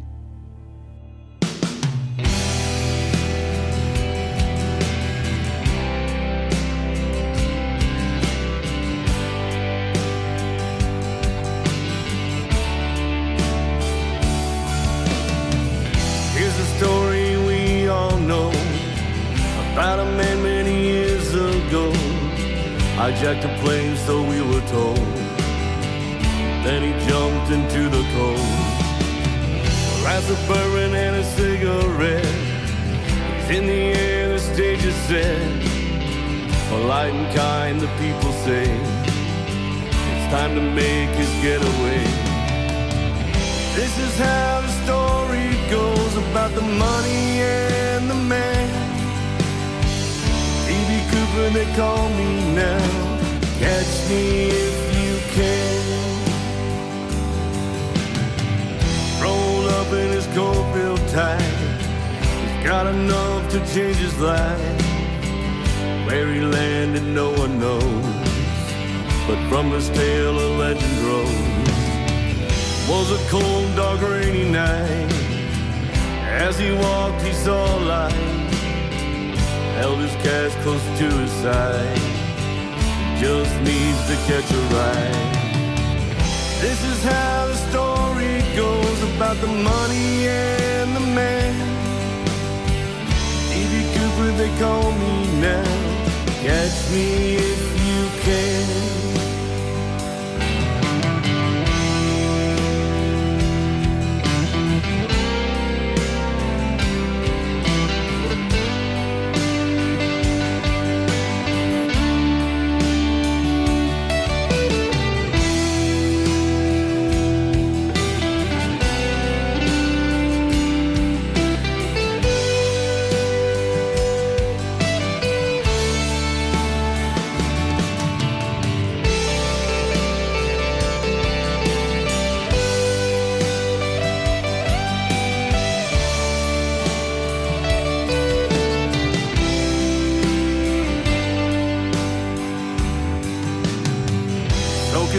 down to the bone.